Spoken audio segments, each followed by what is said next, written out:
It was past midnight in the Wyoming dark when she heard the small bare feet stop outside her bolted door. A boy's voice, no more than 7 years old, whispered through the wood. "Miss, you have to go before the sun comes up." And then, in his small, shaking hands, she heard the metal of his dead grandfather's Bowie knife. She had crossed 1,800 miles to marry a stranger. She had not until that moment understood what kind of house she had walked into. This is how it began. The Wells Fargo stagecoach groaned to a halt at the edge of nothing, and Cordelia Ashbury stepped down into a wind that had teeth. She felt it first through her boots, the cold rising up through worn leather soles she had patched twice in Chicago and once again in Denver. Then through her wool traveling dress, the navy blue fabric stiff with 1,800 miles of dust and coal smoke. Then through her bones, the way Wyoming cold reaches inside a person and tells them very plainly that nothing they brought from back east would matter here. She stood in the dirt yard outside a small log structure that called itself a stagecoach station. A hand-painted sign nailed crooked above the door read, "Silver Pine Station." Behind that single building, the Beartooth Range rose like a wall of the world's snow, already crowning the high peaks, though it was only the second week of October. To the south, a wagon road disappeared into a stand of lodgepole pines, black as wet ink. To the north, 3 men sat on 3 horses watching her. She knew without being told that they were the Holloway brothers. The letter said her husband would meet her. The letter had said many things. She held it now in her gloved hand, folded into a square so small the creases had worn through the paper. Above her, the stagecoach driver was already throwing down her trunk a battered carpet bag and a wooden hat box that had not held a hat in 2 years. Inside it now were 3 books, a tin of her mother's sewing needles, and a silver locket she had not been able to bring herself to sell. She did not have a husband. She had a letter, and 3 men on 3 horses. The biggest one in the middle nudged his mount forward at a walk. The other 2 stayed where they were. He rode the way men ride who have spent more of their lives in a saddle than out of one easy and economical, the horse moving under him, as if they had agreed on the route long before either of them was born. He stopped 10 feet from her and pushed his hat back with one knuckle. His eyes were the color of whiskey held against firelight and just as steady. "You'd be Miss Ashbury," he said. It was not a question. His voice was low and rough as a creek bed in summer, the kind of voice a man uses when he has not had much practice using it. "I am," she said. Her own voice after the long ride came out smaller than she meant it. "Jeremiah Holloway," he said. He did not offer his hand. He only looked at her, taking her in the way a man takes in weather, deciding what kind of day it would be. "People call me Jed. That's my brother Ezekiel back of me on the gray. We call him Zeke. The one on the bay is Obadiah. He goes by Obi." She glanced past him. Zeke sat a tall gray gelding, the way some men sit in church, upright and watchful, one hand resting on the wooden stock of a heavy rifle laid across his pommel. Storm gray eyes, long hair tied back with a leather cord. He did not nod, did not speak. He measured her the way a man measures a wolf that has wandered too close to the corral, deciding if he had time to step inside for his coffee. Behind Zeke on a stocky bay sat the youngest, Obi. Burn scars across the backs of his hands, an old leather apron rolled up and tied behind his saddle, eyes the color of moss after rain. He looked at her, and then looked at the ground, and then looked at her again, and there was something in his face she could not name. Not suspicion, not welcome, something older. "Mr. Holloway," she said, turning back to Jed. "The letter said." "I know what the letter said." He cut her off without raising his voice, and somehow that was gentler than letting her finish. "We got a long ride ahead. Storm coming down off the divide tonight. Mrs. Hopkins inside has soup if you want it before we set out. I'd advise the soup." He did not say please. He did not smile.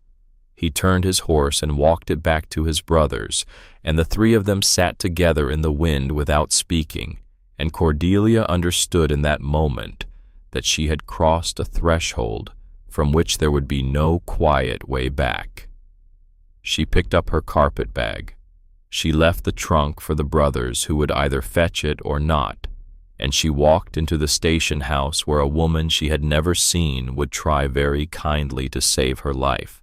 Mrs. Eulalia Hopkins was 60 if she was a day broad as a feed sack and twice as warm. She poured a tin cup of coffee black as Sin set it in front of Cordelia at the rough plank table and slid a bowl of bean soup beside it without asking. Then she sat down across the table, folded her hands, and looked at Cordelia the way a mother looks at a daughter about to do something foolish. "Child," she said, "you are the fourth." Cordelia held the cup with both hands. The warmth ran up into her wrists like a small mercy. "The fourth what, ma'am?" "The fourth bride to come up to Beartooth Pass this year. The first run off in the night with one boot on 2 days after she got there. The second came back to me weeping so hard she could not say her own name, and I bought her a ticket to Salt Lake City out of my own purse. The third." Mrs. Hopkins paused. Her eyes drifted to the window, where the 3 Holloway brothers sat their horses like figures cut out of dark paper. "The third we do not speak of. She did not come back through here." Cordelia set the cup down very carefully. "What happened to her?" "Nothing those boys did, child. Nothing of that sort.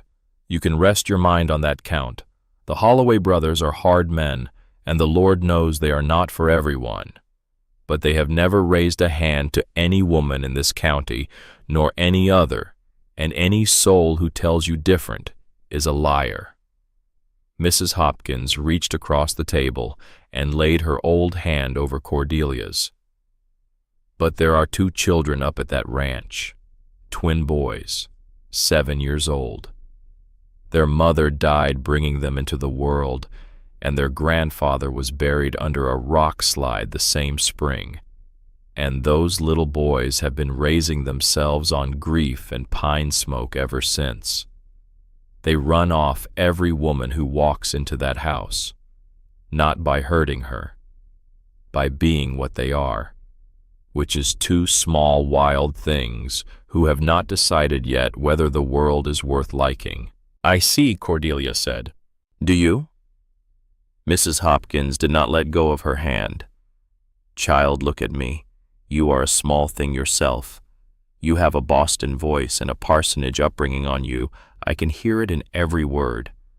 Up there is 40 miles of nothing and 100 miles of harder nothing past that. The nearest doctor is 2 days' ride. The nearest preacher rides through twice a year if the weather lets him. You will be the only woman within a day's ride of that house, and winter is 2 weeks out. You understand me, 2 weeks." Cordelia thought about the $287 of debt her father had left when his lungs finally gave out. She thought about the way Sheriff Bartholomew Crane had stood on her front porch in Springfield, Massachusetts 3 months ago, asking her again to consider his widowed son, and the way his voice had changed when she said no for the 3rd and final time. She thought about the women of her father's congregation who had whispered behind their fans as she walked past the apothecary, about the position as governess that had been promised and then quietly withdrawn after the sheriff had a word with the family, about the way a small town can close around a woman like a fist slowly until there is nowhere left to put her hands. "Mrs. Hopkins," she said, "I appreciate the soup more than I can tell you, and I appreciate the warning, but I have nowhere to go back to, not anywhere that will have me. The men out there in the wind are the only people in 1,500 miles who answered a letter I wrote in the dark of a kitchen with no fire in it.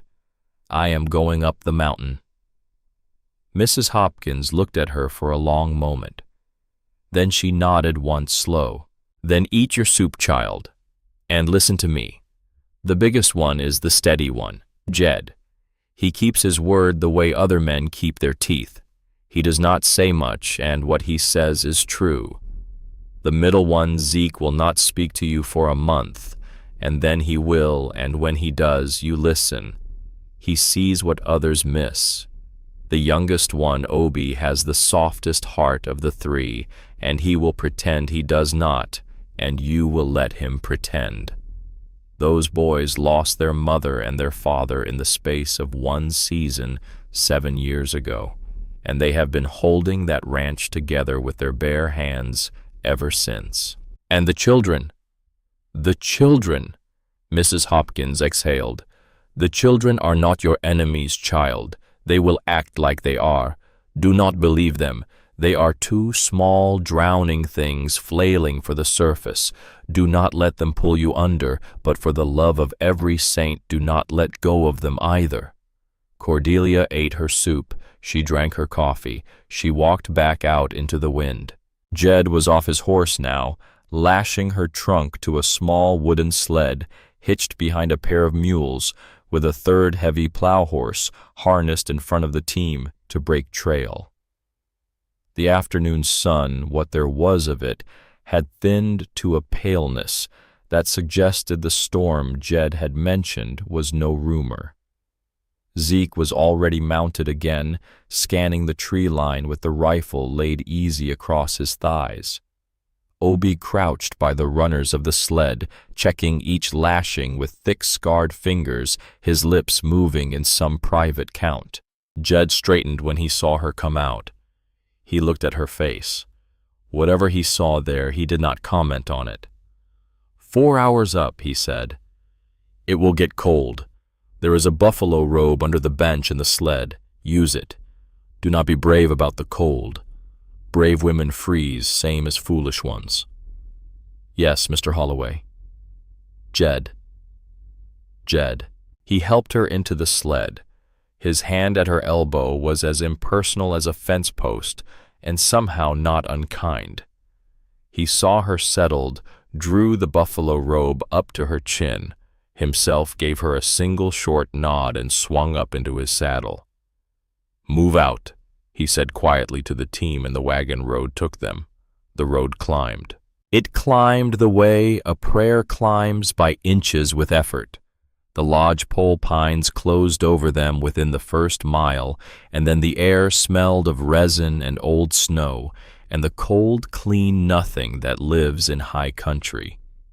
They crossed a creek called Two Bear by a footbridge of split log. They crossed another nameless by fording it where the ice had not yet thickened. The mules blew steam through their nostrils. The plow horse leaned into the trace chains and grunted. The brothers rode in a loose triangle around the sled. Jed had Zeke to the left flank with the rifle Obi behind, none of them speaking. Cordelia drew the buffalo robe higher and watched the country open and close around her in slow turns of the trail. Once an elk crossed the road 100 yards ahead, a great gray bull with a rack like a candelabra, and Zeke held up one hand, and the whole party stopped, and the elk turned its head and looked at them with the calm of a creature that has never been hunted by anyone smaller than a wolf. And then it walked on into the pines and was gone. Once snow began to fall fine as flour, and stopped again 10 minutes later. Once far off, she heard a sound like a cough from a deep chest, and Jed turned in his saddle and met Zeke's eye, and Zeke shook his head once, and they rode on. The light was failing when the road bent into a long, shallow valley, and she saw for the first time the place that would either be her home or her undoing. The Holloway ranch sat in the cup of the valley like something a careful man had set down and not yet picked up. A long log house with a deep porch and a stone chimney venting pale smoke. A barn larger than any she had seen in Massachusetts. A smaller building off to one side that she would later learn was Obie's forge. Farther still, half hidden among the pines, a small cabin of dark logs that she would learn belonged to Zeke, who could not even now sleep under the same roof as another grown man. Beyond all of this, fenced corrals, woodsheds, a smokehouse, a spring house straddling a small creek. The bones of a working frontier homestead, 20 years in the building, none of it new and none of it idle. And on the front porch of the long house, 2 small figures watching them come down the valley. 2 boys, 7 years old, twins. They did not wave. They did not run forward. They stood at the porch rail with their hands gripping the wood and their faces still as the faces of the carved saints in her father's church, and they watched, and Cordelia felt the cold that had nothing to do with weather settle into the small of her back. Jed rode up to the porch first and dismounted. He did not greet the boys. He nodded at them the way a man nods at his foreman, and the boys nodded back the way foremen nod, and Cordelia understood with a small, soft shock that these 2 children had been treated as adults for a long time, possibly too long. "Caleb," Jed said. "Jesse, this is Miss Ashbury. She has come up from Boston. She will be living with us through the winter on a 6-month arrangement, and we will see at the end of it how things stand." The 2 small faces turned to her. They were perfect mirrors of one another. The same dark chestnut hair their father had falling into the same hazel eyes, the same dimpled chins, the same set of the jaw. Caleb stood half a step in front, taller by an inch, chin lifted. Jesse stood half a step behind, watching sideways under his lashes. 2 small, wild things Mrs. Hopkins had said. Cordelia thought about that and did not move. "Pleased to meet you, ma'am," Caleb said in a voice as flat and polite as a dinner plate. "Pleased," said Jesse, who did not look up. "Wash for supper, boys," Jed said, and the 2 of them turned and walked into the house with the precision of soldiers, and the door closed behind them, and Cordelia stood in the yard with the wind moving the loose hair at her temples, and thought very clearly, "I have come a long way to learn how to lose." "Miss Ashbury," she turned. Jed had taken her carpet bag from the sled. He stood with it in one hand, the other gesturing toward the porch. "Come inside," he said. "I will show you your room, then we will talk about the arrangement." The house smelled of wood smoke and pine resin and bread that had been baked that morning by someone who knew what they were doing, which surprised her and would not stop surprising her until she learned 3 days later that Jed Holloway had taught himself to bake bread the year his wife died, because his sons would not eat what the hired girl made, and the hired girl had left, and there was no one else. He took her carpet bag down a short hallway and opened a door at the end of it. The room was small. A narrow rope-strung bed made up with a wool blanket and a quilt of faded calico, a washstand with a tin basin, a wooden chair, a small window that looked out over the kitchen garden toward the dark wall of the pines, a hook on the door for hanging a dress, a peg shelf for a hairbrush. It was clean. That was the first thing. It was scrupulously, almost painfully clean. The floorboards had been swept that day. The basin had been scoured. The quilt had been aired. Someone very recently had prepared this room for her. "The bolt on the door is new," Jed said behind her. "I put it on yesterday. It works from the inside only. There is no key. Nobody in this house has a key. Not me, not my brothers. You will use that bolt every night, Miss Ashbury, until you decide otherwise, and you will not feel any way about it. Do you understand me?" She turned.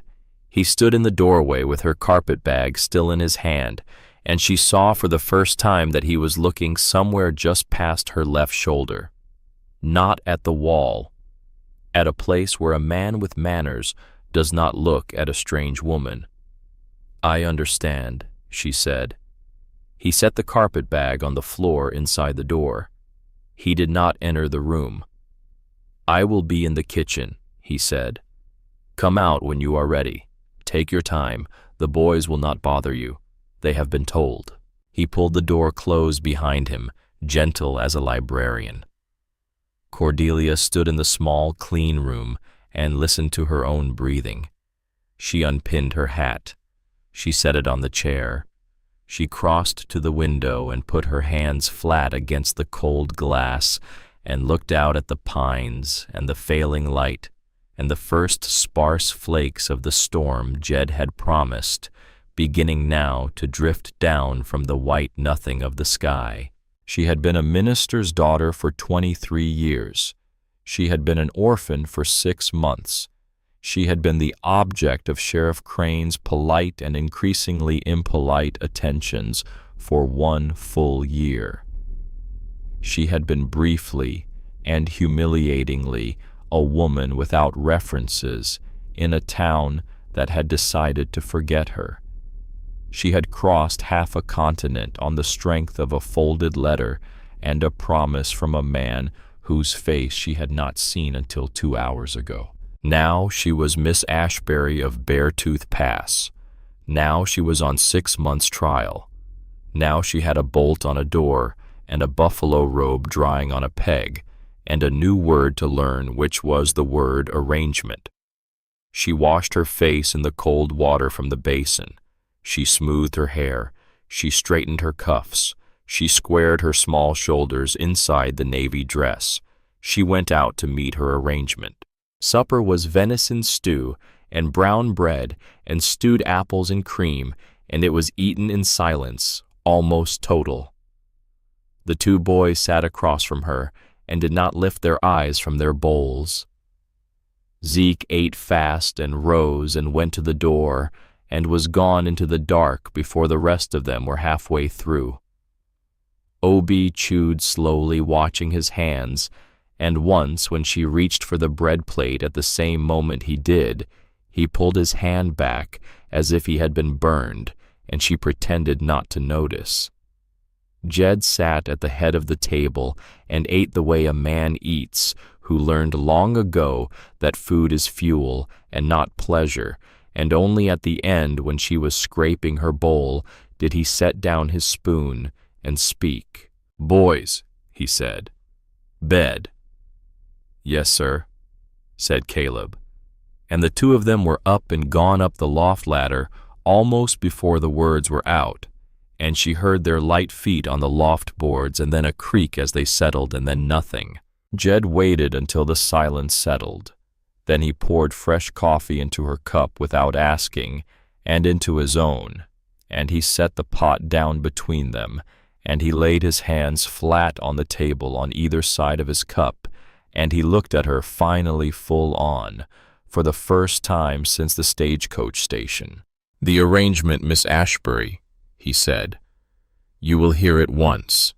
If anything in it does not suit you, you will tell me now, and we will adjust it, or we will end this here, and I will hitch the team in the morning and take you back down to Mrs. Hopkins, and you will have your $100 and your fare to Boston, and there will be no hard feeling on either side.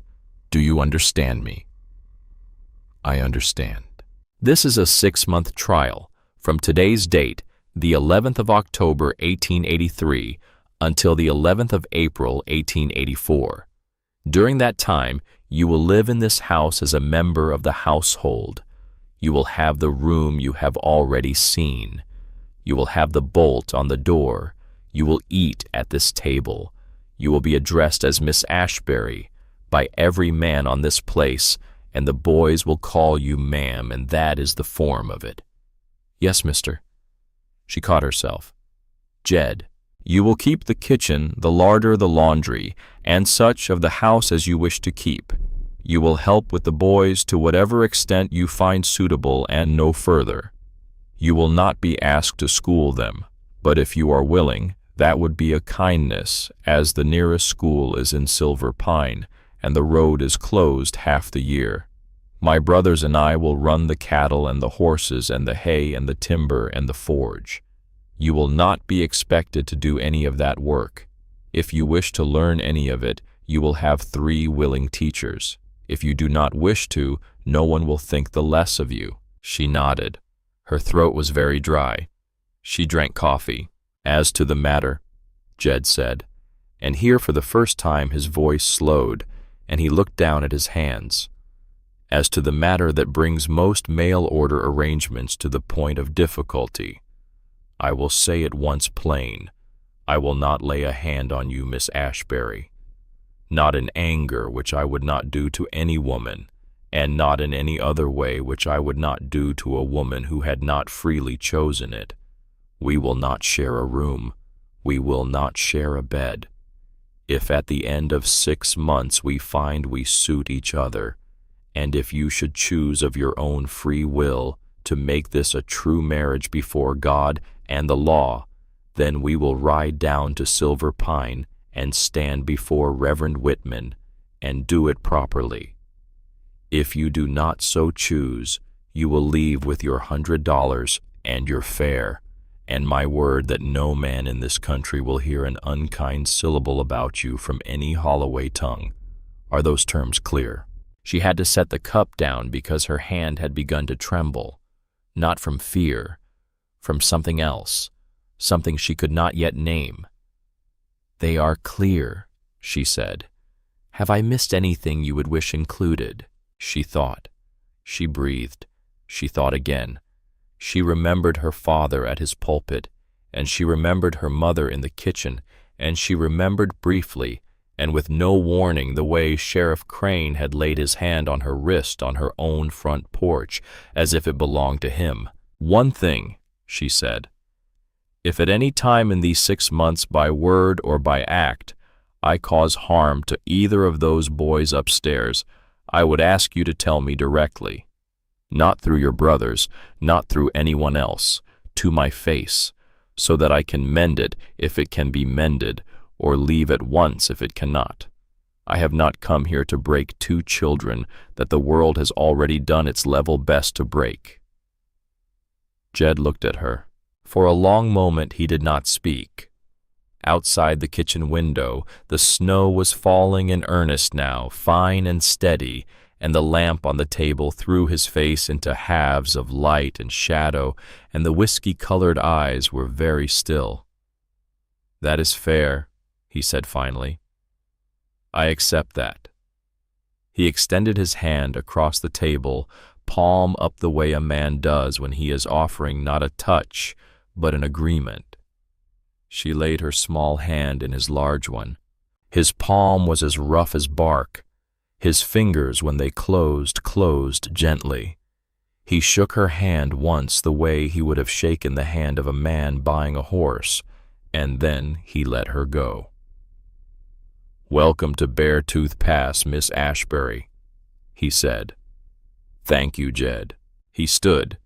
He carried his bowl to the wash basin. He banked the fire in the cook stove with the practiced motions of a man who had done it 10,000 times. He took down a candle from the mantel and lit it from the lamp and handed it to her. "The boys are upstairs," he said. "They will be quiet. If they are not, I will come up and they will be more quiet. My room is the one nearest the front door. You will not need to come to it. If you need anything in the night, you call out and I will hear you. Do you understand me, Miss Ashbury?" "I understand." "Then good night." "Good night, Jed." She carried the candle down the short hallway. She entered the small clean room. She closed the door. She slid the new bolt across, and the small iron sound of it falling into the catch was she found a sound she would remember for the rest of her life, because it was the first sound in 1,800 miles that had been made entirely for her. She sat down on the edge of the rope-strung bed. She put her face in her hands. She did not cry. She had cried enough in Springfield to last her another year. She sat with her face in her hands, and she breathed, and she let the long, cold ride fall out of her shoulders, and she let the long, bright fear of the stagecoach station fall out of her chest, and she sat in the quiet of the small room with the snow whispering against the window, and she thought, I have a door I can close. I have a door I can close. I have a door I can close. She rose. She unbuttoned the navy dress with stiff fingers. She hung it on the hook. She washed her face again. She put on her white cotton nightgown and her wool stockings, and she pulled the calico quilt up to her chin, and she closed her eyes. She thought she would sleep at once. She did not. She lay in the dark of a stranger's house, in a stranger's mountains, and listened to the small new sounds of her new world. The pop of cooling iron in the cook stove down the hall, the settling of beams in the cold, the far-off hoot of an owl, the wind rising in the pines, and after a while, very quiet, the sound of a man's boots crossing the kitchen floor and the kitchen door opening and closing, and after that, much further off, the chunk of an axe splitting wood in the dark, methodical and unhurried, as if Jed Holloway had decided that the only honest answer to a strange woman in his house was to go outside and work until his shoulders forgot the feel of her small hand in his. She listened to the axe for a long time before she slept. She did not hear in the loft above her the very small whisper of two boys conferring in the dark. She did not hear the smaller of the two, Jesse, slip out from under his blanket and pad on bare, silent feet to the top of the loft ladder. She did not hear him take from the place where it had been carefully hidden under his pallet a knife that had once belonged to his grandfather, Augustus Holloway, a Bowie knife with a worn antler handle and a blade as long as a man's forearm. She did not hear him climb down the ladder with the knife held in both small hands like a sacrament. She heard at last the soft scrape of her bolted door as a small body tested it from the other side. She opened her eyes in the dark. The bolt held. There was a long silence on the far side of the door.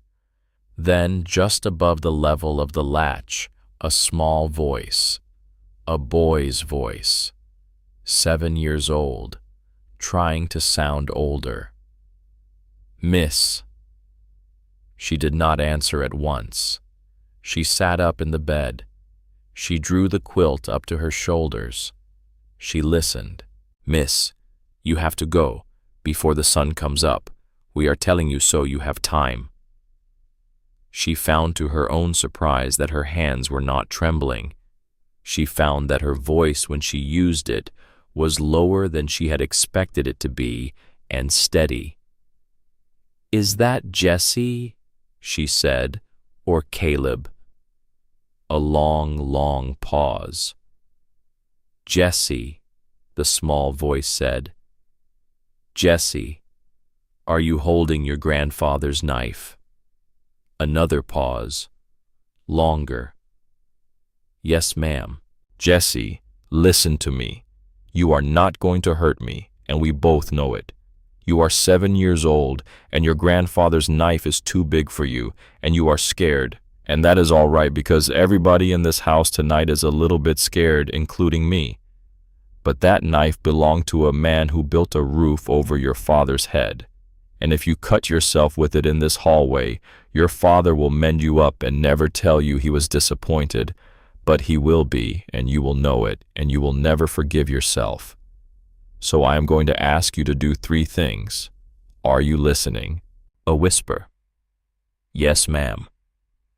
First, close the knife if it folds, and lay it down on the floor outside my door if it does not. Second, walk back to the loft ladder and climb up and lie down beside your brother and put your head on the pillow. Third, in the morning when you come down to breakfast, you will not look at me as if anything happened in this hallway tonight, because nothing happened in this hallway tonight. We will have a clean morning. Do you understand me? There was a long silence, then very small, "Yes, ma'am." She did not hear the knife being laid down. The wood of the floor was thick and old, and the blade made no sound. But she heard after a pause the soft retreat of small bare feet down the hallway. She heard the loft ladder creak. She heard the loft floorboards settle. She heard faint and far a single, small, choked breath that might have been a sob and might have been only a child catching cold, and then nothing. She lay back down. She closed her eyes. She did not sleep. After a while, perhaps a quarter of an hour, perhaps more, she heard the axe stop. She heard the kitchen door open and close, and then she heard another sound, a heavier tread. A man's boots in the hallway, slow and careful, stopping outside her door. She felt through the floorboards the weight of a grown man standing very still on the other side of the wood. She did not move. She did not breathe. The footsteps did not knock. They did not test the bolt. They stood there in her hallway in the deep middle of the Wyoming night for the space of perhaps 30 seconds. Then very quietly they bent. She heard the tiny chime of metal, the Bowie knife lifted from the floor. Then the footsteps walked slow and silent back down the hallway toward the kitchen. She heard the kitchen door open. She heard it close. She heard the axe again in the cold, very far-off splitting wood for a fire that did not need it. She lay in the dark with the quilt pulled to her chin, and she understood that Jeremiah Holloway had been awake and had heard everything, and had not come to her door, and had not stormed up the loft ladder, and had not raised his voice. He had let her handle it. He had only come after to take the knife away so that the boy would not wake to find the evidence of his shame on the floor. She thought for the first time since stepping off the stagecoach into nothing, perhaps this man can be trusted. She thought for the first time in 1,800 miles, perhaps I have not made the worst mistake of my life. She thought just before she slept of her mother's locket in the wooden hat box, and of her father in his pulpit, and of the sheriff in Springfield with his hand on her wrist, and of the long folded letter in her carpet bag, and of the bolt across her door, and of the small choked breath in the loft above her, and of the slow, steady chunk of the axe in the dark. And her last thought as the long day finally let her go was a thought she did not yet understand and would not understand for many weeks to come. The thought was simply this: she had walked into Beartooth Pass expecting it to be the end of her road. It had not occurred to her until tonight that it might be the beginning of one. Outside in the snow that was already beginning to drift against the porch posts, the storm Jed had promised settled in over the valley. It would not fully clear for 3 days. By the time it did, Cordelia Ashbury would have made bread in a kitchen that was not hers, would have refused to clean up a deliberately spilled jar of flour, and would have watched in silence as a small boy chose of his own accord to pick up a broom for the first time in his short, hard life. She would have learned the names of 2 mules and a plow horse. She would have caught once the storm-gray eyes of Ezekiel Holloway looking at her from across the supper table, and had the eyes flick away the moment she met them, and she would have understood with a small, startled clarity that she was being studied not as a threat, but as a question. She would have set a tin cup of black coffee on a workbench in a forge without speaking, and walked away, and felt behind her. A younger brother who had not been spoken kindly to in 3 full months stand very still beside the cup and not pick it up for a long time and then pick it up. She did not know any of that yet. She only knew the quilt and the cold and the faint distant axe and the small steady fact of the bolt on her door. She slept.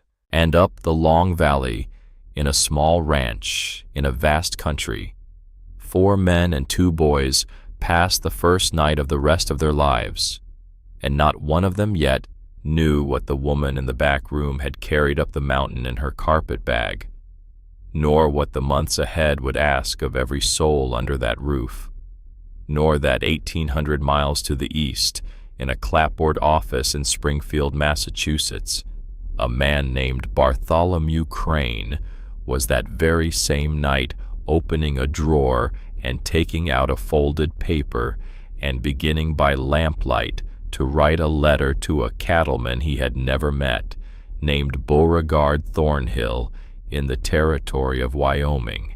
But that was a story for another night. Tonight there was only the snow and the bolt and the axe and the long-held breath of a house that had forgotten 7 years ago how to expect anyone good to come up the road. The breath at last began to let out. The flour came down on a Wednesday morning, and Cordelia Ashbury did not move. She had been at the Holloway Ranch 9 days. She had learned in those 9 days the exact sound the kitchen door made when Jed pushed it open with his shoulder, both arms full of split pine. She had learned that Zeke took his coffee black and bitter, and his bread with no butter, and that Obie took his coffee with so much cream and sugar it was almost a dessert, and that neither brother would say so, and so she had begun on the 3rd morning to set them each their own cup without comment. And on the 4th morning she had seen Obie pause very briefly at the sight of his cup waiting for him on the kitchen sideboard with the cream pitcher set beside it, and she had pretended not to see him pause. She had learned that the twins came down the loft ladder in a particular order. Caleb first, Jesse second every morning, and that the order had something to do with which of them had to face the world first, and that this small daily fact mattered more than she yet understood. She had not said one word about the knife. Neither had Jed. Neither had Jesse. The Bowie knife had been returned that very next morning to its place on the high beam above the kitchen door, where it had hung since the death of Augustus Holloway in the spring of 1876, and where Cordelia, by some private agreement that nobody had spoken aloud, was meant to pretend she had never seen it down. This was the household she was learning, a household that ran on what was not said. So when Caleb walked into the kitchen on the 9th morning, climbed onto a wooden chair, hooked his small fingers under the rim of the 10-pound flour jar on the high pantry shelf, looked her dead in the eye for a long, deliberate moment, and tipped the jar over the edge. Cordelia did not raise her voice. The jar struck the plank floor with a soft thud, not a crash. It did not break.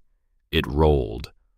Flour bloomed up from it in a slow white cloud and settled across the floorboards in a drift that reached almost to the cook stove. A fine, pale mist hung in the morning light from the east window. Caleb stood on the chair with his small hand still curled in the air where the jar had been, and he watched her face, and she watched his. She set down the wooden spoon she had been holding. She wiped her hands on her apron. She walked very slowly around the edge of the spilled flour, taking care not to step in it until she was standing at the side of the chair on which Caleb stood. He was not quite as tall as she was even then. She did not touch him. She did not reach for him.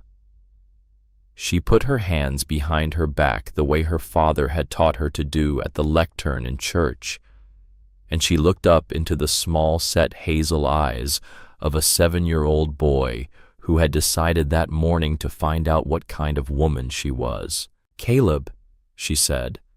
"Come down off that chair, please." He did not move. She did not repeat herself. She stood at the side of the chair with her hands behind her back, and she waited. Behind her in the doorway from the porch, she became aware after a moment that someone had stopped.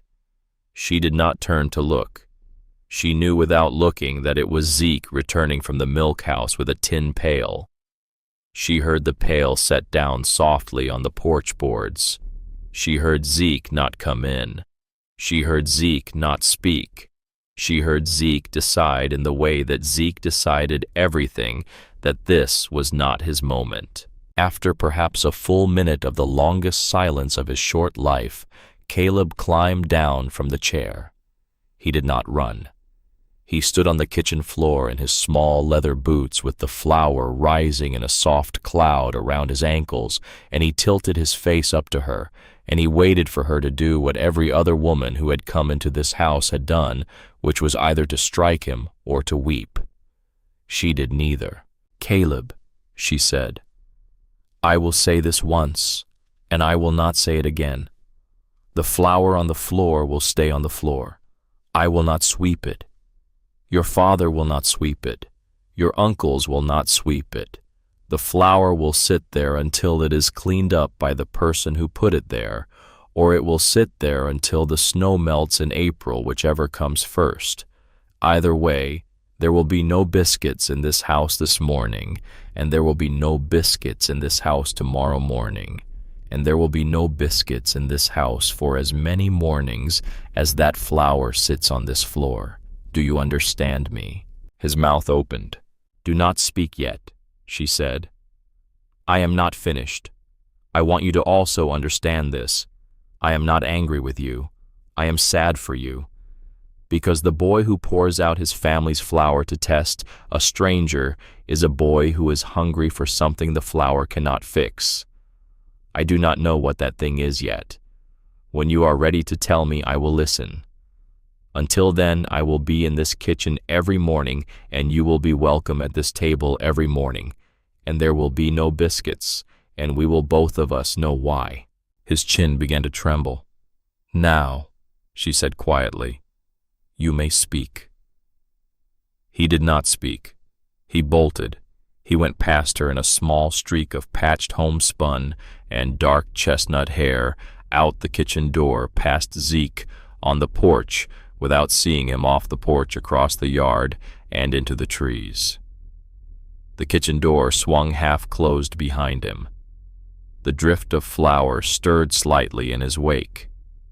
Cordelia stood in the kitchen for a long time. She did not pick up the jar. She did not sweep. She walked around the white drift on the floor to the cook stove, and she set the kettle back over the heat, and she took down the cornmeal tin from the shelf where it lived, and she began with quiet hands to make a cornmeal mush for breakfast, because there would be no biscuits in this house this morning, and that was a fact that the household would have to live with. She did not see Zeke step soundlessly back from the porch and walk with the milk pail around the side of the house and toward the barn.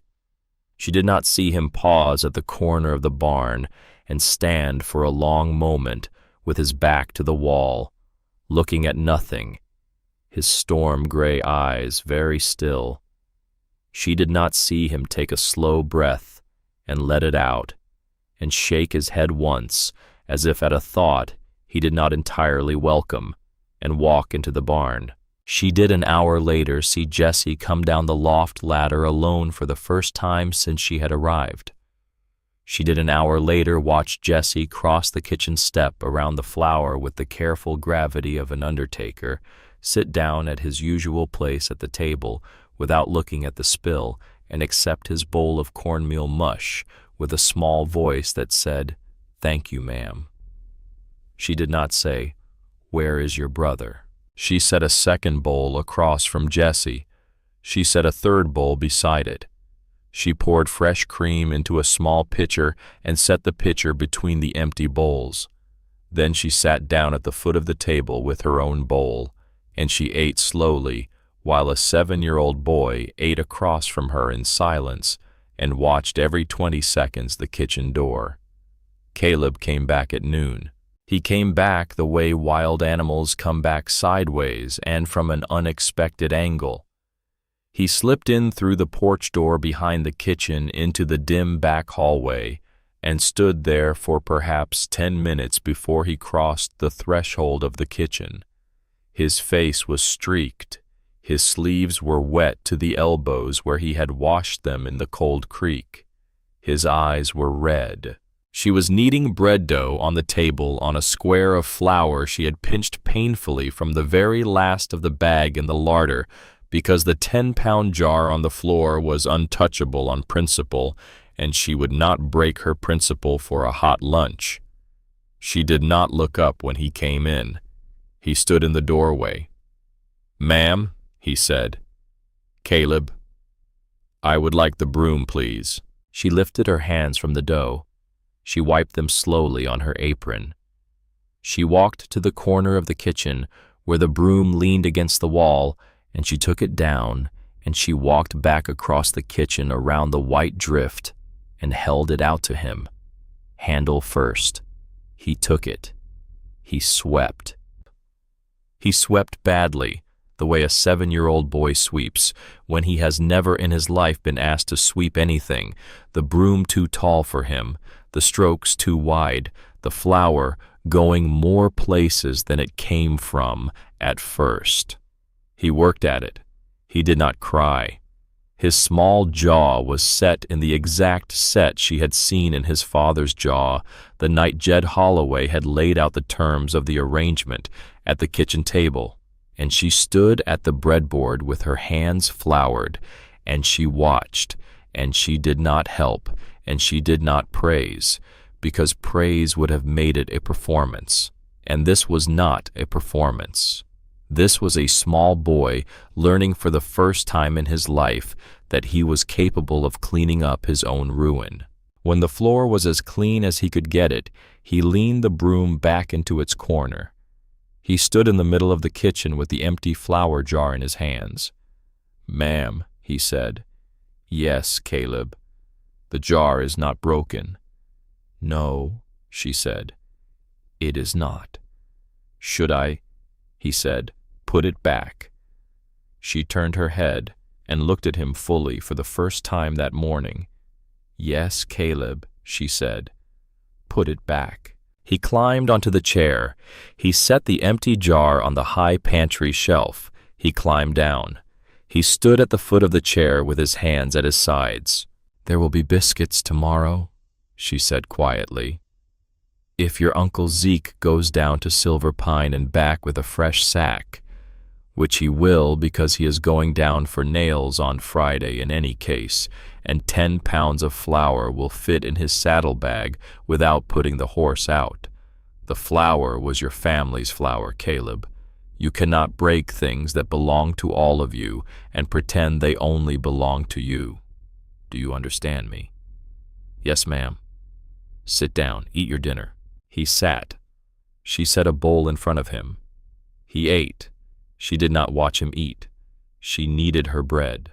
At supper that night, when Jed Holloway came in from the south pasture with the smell of cattle and snow on his coat, and his eyes already cataloging the room the way they always did, his gaze stopped at the high shelf where the empty flour jar sat. He looked at the jar. He looked at the floor swept clean. He looked at Caleb, who was setting the table in his small, careful way without being asked. He looked at Cordelia at the cook stove with her back to the room. He did not say one word about any of it. He hung his coat on the peg. He washed his hands at the basin. He sat down at the head of the table. He ate his supper. He spoke once to Obie about a heifer that was not throwing her cud right. He spoke once to Zeke about a track Zeke had cut on the north fence. He did not look at Caleb. He did not look at the jar. He did not look at her. When supper was finished and the boys had gone up the ladder, he stood, and he carried his bowl to the wash basin, and he said very quietly with his back to her, "Thank you, Miss Ashbury." She did not ask for what. She said, "You are welcome, Jed." He went out into the dark to check the stock. She stood in the kitchen alone, and she put her hands flat on the table on either side of the breadboard, and she breathed. That was the day the house began very slowly to thaw. The thaw was not a moment. It was a season. It came in inches. It came when Jesse, 3 nights later, climbed down the loft ladder in his nightshirt at 2:30 in the morning, padded barefoot down the hall, and stood outside her bolted door for perhaps half a minute before he turned around and padded back. She heard him come. She heard him stand. She heard him go. She did not call out. She did not unbolt the door. But the next morning at breakfast, when she set his bowl in front of him, she set it down with an extra small spoonful of brown sugar stirred into the mush, and she did not say a word about it. And she saw when he tasted it the smallest possible widening of his eyes, and she saw him not look at her for the rest of the meal, which was its own kind of acknowledgement.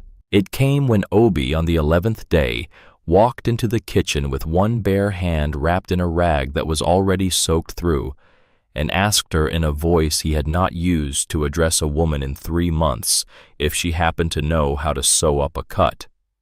She did. She had sewn cut hands and split scalps for her father's parishioners since she was 13 years old, when the parish doctor had been sober only every other Sunday.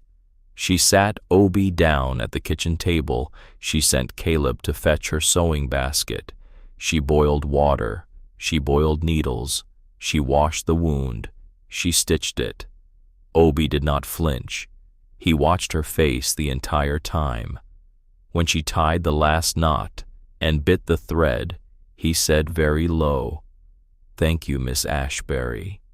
And he stood up and walked out, and she did not see him for the rest of that day. But the next morning, there was a new wooden spoon on the kitchen sideboard longer than her old one, the handle carved in a clean, simple pattern, and no one said where it had come from, and she used it that night to stir the stew, and Obi ate 2 helpings without comment. It came when Zeke, on the 17th day, came back from the eastern ridge in the late afternoon with the carcass of a cottontail rabbit in one hand and a length of wire snare in the other, walked into the kitchen, laid the rabbit on the table, looked at her sideways, and said, "You know how to dress one of these out." She did not. She had grown up in a parsonage in Springfield, Massachusetts, where the rabbit at supper had arrived already in the form of stew. She had never in her life held a small dead animal by the hind feet and put a knife to it. She looked at the rabbit. She looked at Zeke. She heard very clearly in the back of her mind her father's voice, the only piece of practical philosophy he had ever bequeathed her, which was that the person who does not know is honor bound to learn, and that the only shame is the shame of pretending. "No, Mr. Holloway," she said. "I do not know, but if you will show me, I will learn." Zeke looked at her for a long moment. Then he set the rabbit on the table very carefully, and he took down a small, thin knife from the rack by the basin, and he honed it once on the steel, and he looked at her again, and he said, "All right."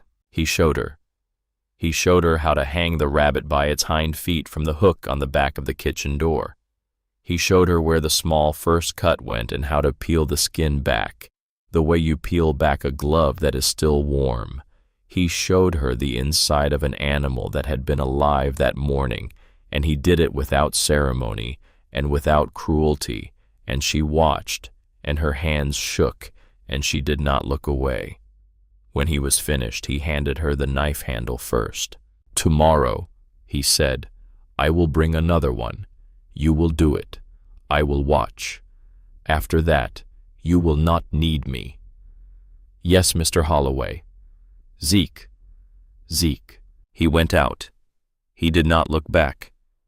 But on his way out the kitchen door, he did something he had not done in 9 days, which was to nod once at Caleb, who was sitting at the table pretending to whittle a stick, and Caleb sat very still after the door closed, the way a small dog sits very still after it has been touched by a master who does not often touch. It came when Cordelia the next evening asked Jed Holloway if she might teach the boys to read. She had discovered by then what she had begun to suspect from her first night in the house, which was that neither Caleb nor Jesse could read so much as their own names. Their mother Lenora had been teaching them in the gentle, haphazard way of a young woman who had a great deal of housekeeping to do before the twins were even properly born. After her death, the lessons had simply stopped. Jed could read slowly the way men read who learned in a one-room schoolhouse and then did not open a book again for 30 years. Zeke could read better, having spent a winter in a cabin in 1877 with nothing to do but work his way through 3 books one of the trappers in his outfit had brought up from Cheyenne. Obie could read almost not at all, having missed school for the season the year his mother died, and never having been able afterward to admit to anyone what he had missed. She brought it up at the supper table. She did not bring it up to Jed alone. She brought it up to the whole house because she had learned by then that the Holloways were a family that did not keep secrets from one another only from the world. "Jed," she said, "if it would not be a trouble, I would like to teach the boys to read in the evenings, after supper, an hour each night, no more. They do not have to like it. If they hate it, we will stop. But I have a McGuffey's reader in my carpet bag, and I have my father's old Bible, and I am a tolerable teacher, with your permission." Jed did not answer at once. He chewed, he swallowed, he set down his fork. He looked at Caleb. He looked at Jesse. He looked at the high beam over the door where a Bowie knife hung that nobody mentioned. He looked at his hands. "With my permission," he said. "Yes, ma'am." So it began. That very night, after the supper dishes were dried and put up, Cordelia sat down at the kitchen table with a single oil lamp pulled close, and she opened the McGuffey's reader to the first page, and she did not call the boys to her. She simply sat. She read aloud to herself the first lesson in a low, even voice, as if she were reading for her own pleasure. She read the second lesson. She read the third.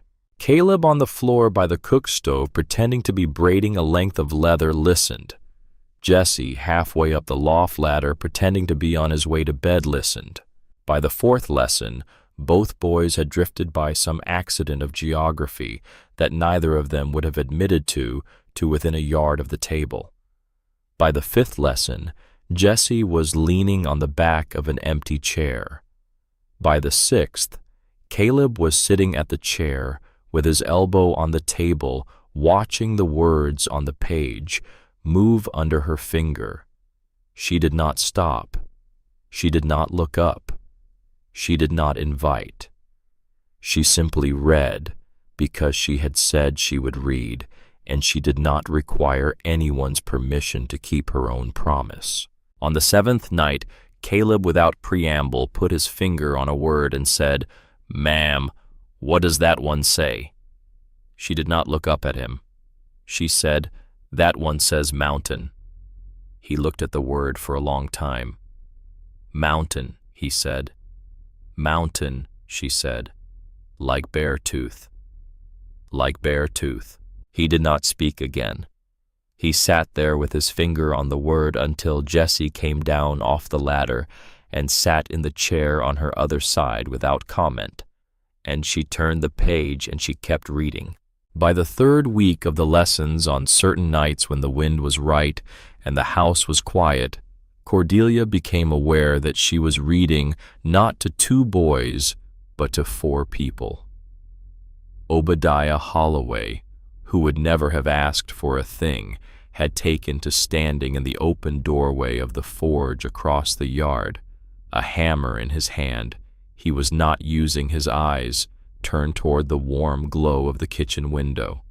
He never came inside during the lesson. He never said one word about the lesson. But on the second night that she noticed him there, she opened the back door of the kitchen, as if to dump out a dishpan, and she did not close the door all the way, and she went back to the table, and she read the next lesson loud enough that a man working in his forge across the yard would have been able if he chose to follow along. She never spoke of it to him. He never spoke of it to her. He stood in the doorway of his forge for an hour every night for the rest of that month, his hammer hanging idle in his hand, and when she finally closed the kitchen door for the night, the door of the forge would close a moment later, and the bellows would start, and Obie Holloway would work for 2 hours at his anvil under the sound of the wind hammering iron with a patience he had not had since he was a boy. In a one-room schoolhouse he had stopped attending because no one had taught him how to ask for help. The thaw came in inches. None of the inches were spoken of. All of them counted. It came perhaps most of all on a Sunday afternoon in the 4th week when Cordelia stepped out onto the back porch with a basket of wet laundry and slipped on a board that had iced over in the morning shade. She did not fall. Her foot went out from under her, and her arms went up, and the basket tipped, and a strong, rough hand came around her elbow and held her up. It was Jed. He had been on his way past the porch with an armful of split kindling for the parlor stove. He had set the kindling down on the porch rail without thinking, and stepped onto the porch, and caught her without thinking, and held her up without thinking. And now they stood the two of them in the cold sunlight of a Wyoming Sunday afternoon, with his big calloused hand wrapped around her small, thin wrist, and he was looking down at his hand, and she was looking up at his face, and neither of them moved for what in a kitchen clock would have been perhaps 4 seconds, and what in the long memory of a young woman who had been 23 years a minister's daughter and had never been touched on the wrist by any man. Not her father was something else. He let go. He stepped back. He cleared his throat. He picked up the kindling. "The boards ice up in the shade," he said, looking somewhere past her left shoulder. "In the evening, tell Obie he will sand them." "Thank you, Jed." "You are welcome, Miss Ashbury." He went into the house with the kindling. She bent down and picked up her wet laundry and put it back into the basket, and she found that her hands were shaking, and she found that this fact did not displease her, and she carried the basket to the line, and she pinned out the wash with hands that took twice as long as usual to pin a thing, and she did not smile because she was not, by long habit, a woman who smiled when there was no one to see her. But a small, warm thing turned over once in the place under her breastbone and settled, and she let it settle. That night was a Tuesday, and on Tuesday evenings, Cordelia gathered up Lenora's old mending basket from the chest at the foot of her bed, and she sat by the kitchen lamp and worked on the boys' shirts. She had begun this practice in her 2nd week when she discovered that Caleb's only Sunday shirt had a tear at the shoulder seam that had been growing by inches for half a year, and that Jesse's only Sunday shirt had no buttons left at all on the cuffs, and that nobody in the house had thought to mention it because nobody in the house had been to a Sunday service in 2 years. She mended the shirts. She mended Jed's spare flannel. She mended a pair of Zeke's buckskins that had been gored on a fence and never set right. She mended twice a small pair of trousers that belonged to whichever twin was the harder on his clothes, and she could never quite tell which twin that was. That Tuesday evening, she opened the bottom of the mending basket to fetch a particular spool of thread, and her fingers touched the corner of something hard. She drew it out. It was a small leather-bound book. The leather was dark with use. The corners were soft with handling. There was no title on the cover. There was no name on the spine. It was a thing that had been kept in the bottom of a sewing basket for a long time, where a man would not look, where boys would not look, where it would wait. She opened it to the first page. The hand was a young woman's hand, careful, schooled, but not elaborate, written in pencil that had faded in places to silver. The first page said in a single line at the top, "For my sons, if I am not here to tell them, and for my husband who will not be ready to read it for a long time." It was signed in the same careful young hand, Lenora Holloway, March 1876. Cordelia closed the book. She held it in both hands for a long moment in the lamplight in the kitchen of a stranger's house in the high, cold middle of the Wyoming night. She did not open it again. She put it back into the bottom of the mending basket under 3 spools of thread and a folded piece of muslin, and she covered it the way she had found it, and she sat very still at the kitchen table with her hands folded in her lap, and she thought. She thought about Lenora Holloway, who had written a book to her sons in March of 1876, 3 months before they were born, knowing already that the doctor in Silver Pine had told her that her last birthing had nearly taken her, and that this birthing, being twins, would very likely finish what the last one had begun. She thought about Jed Holloway, who had not opened this book in 7 years, who had perhaps not known it existed, or perhaps had known and had not been able to bring himself to lift it. She thought about Caleb and Jesse, who were not yet old enough to read what their mother had left them, but who in another year, with the help of a McGuffey's reader and a parsonage daughter, would be.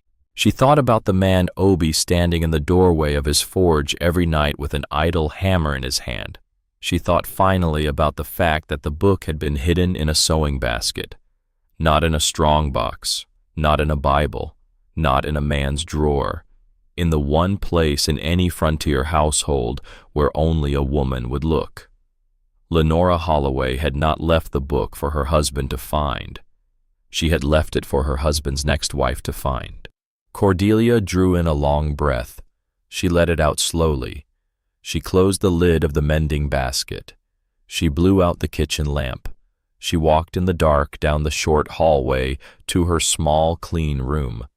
She slid the bolt across her door, the one Jed had put on the hinges with his own hands the day before her arrival, and she sat down on the edge of the rope-strung bed.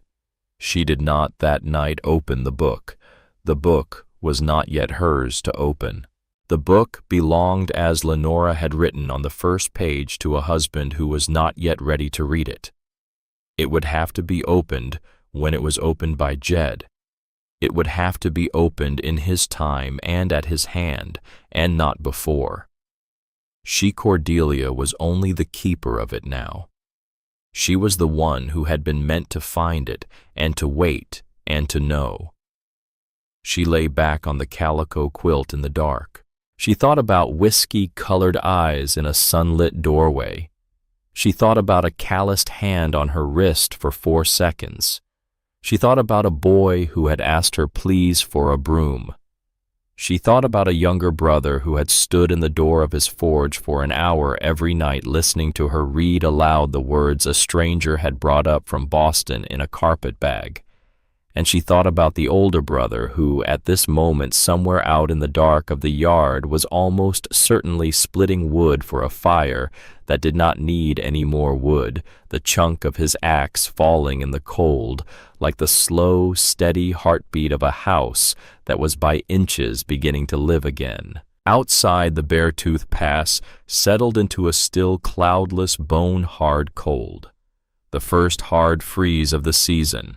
Inside, in a small back room behind a bolted door, Cordelia Ashbury allowed herself for the first time in 1,800 miles the thought she had not yet permitted. The thought was not, "I am safe." The thought was not, "I am home." The thought was simply, "I am needed here." She turned her face into the pillow, and she slept. And somewhere far down the valley, 4 nights' ride away by hard horse, a man named Bartholomew Crane stepped down off a westbound train in the rail yard at Cheyenne with a leather satchel in one hand and a folded letter in the other, and he asked the station master in his careful Boston voice the way to the offices of a cattleman named Beauregard Thornhill. The station master pointed. The thaw at Beartooth Pass had been 3 weeks in the coming. The breaking of it would not take half so long. The first hard storm of the season came down off the divide on a Thursday afternoon in the second week of November, and by the time the snow reached the porch rail, it had already taken Caleb Holloway with it. The morning of that Thursday had begun like any other. Cordelia had risen at 5 in the dark and lit the cook stove and set the bread sponge to rise on the warm shelf above the firebox. She had put coffee on.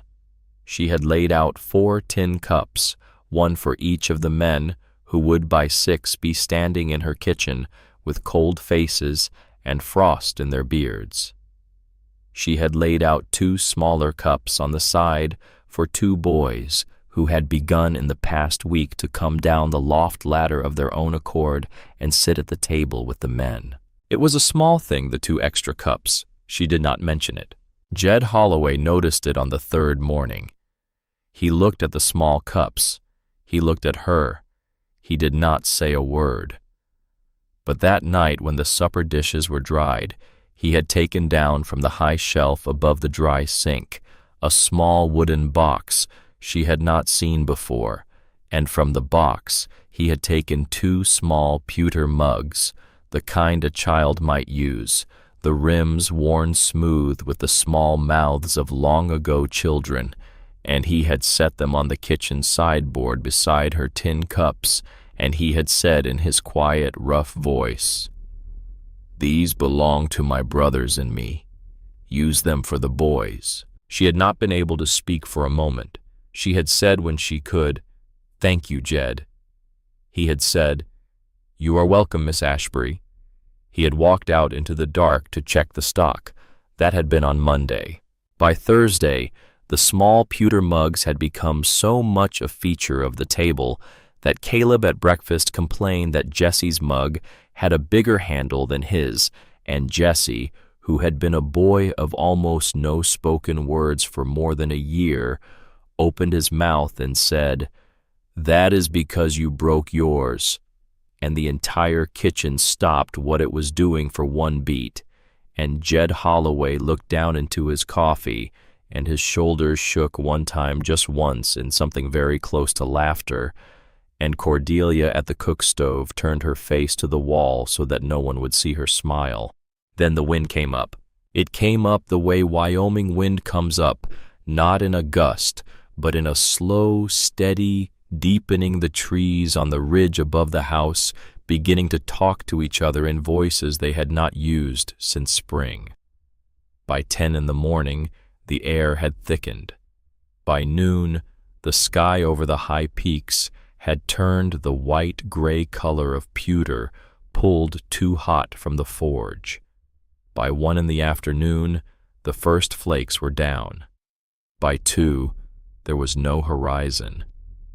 By 3, the snow was sideways, and the temperature had dropped 24 degrees, and Zeke Holloway, who had ridden out at first light to check the south fence, came back through the gate looking even on horseback like a thing carved out of frost.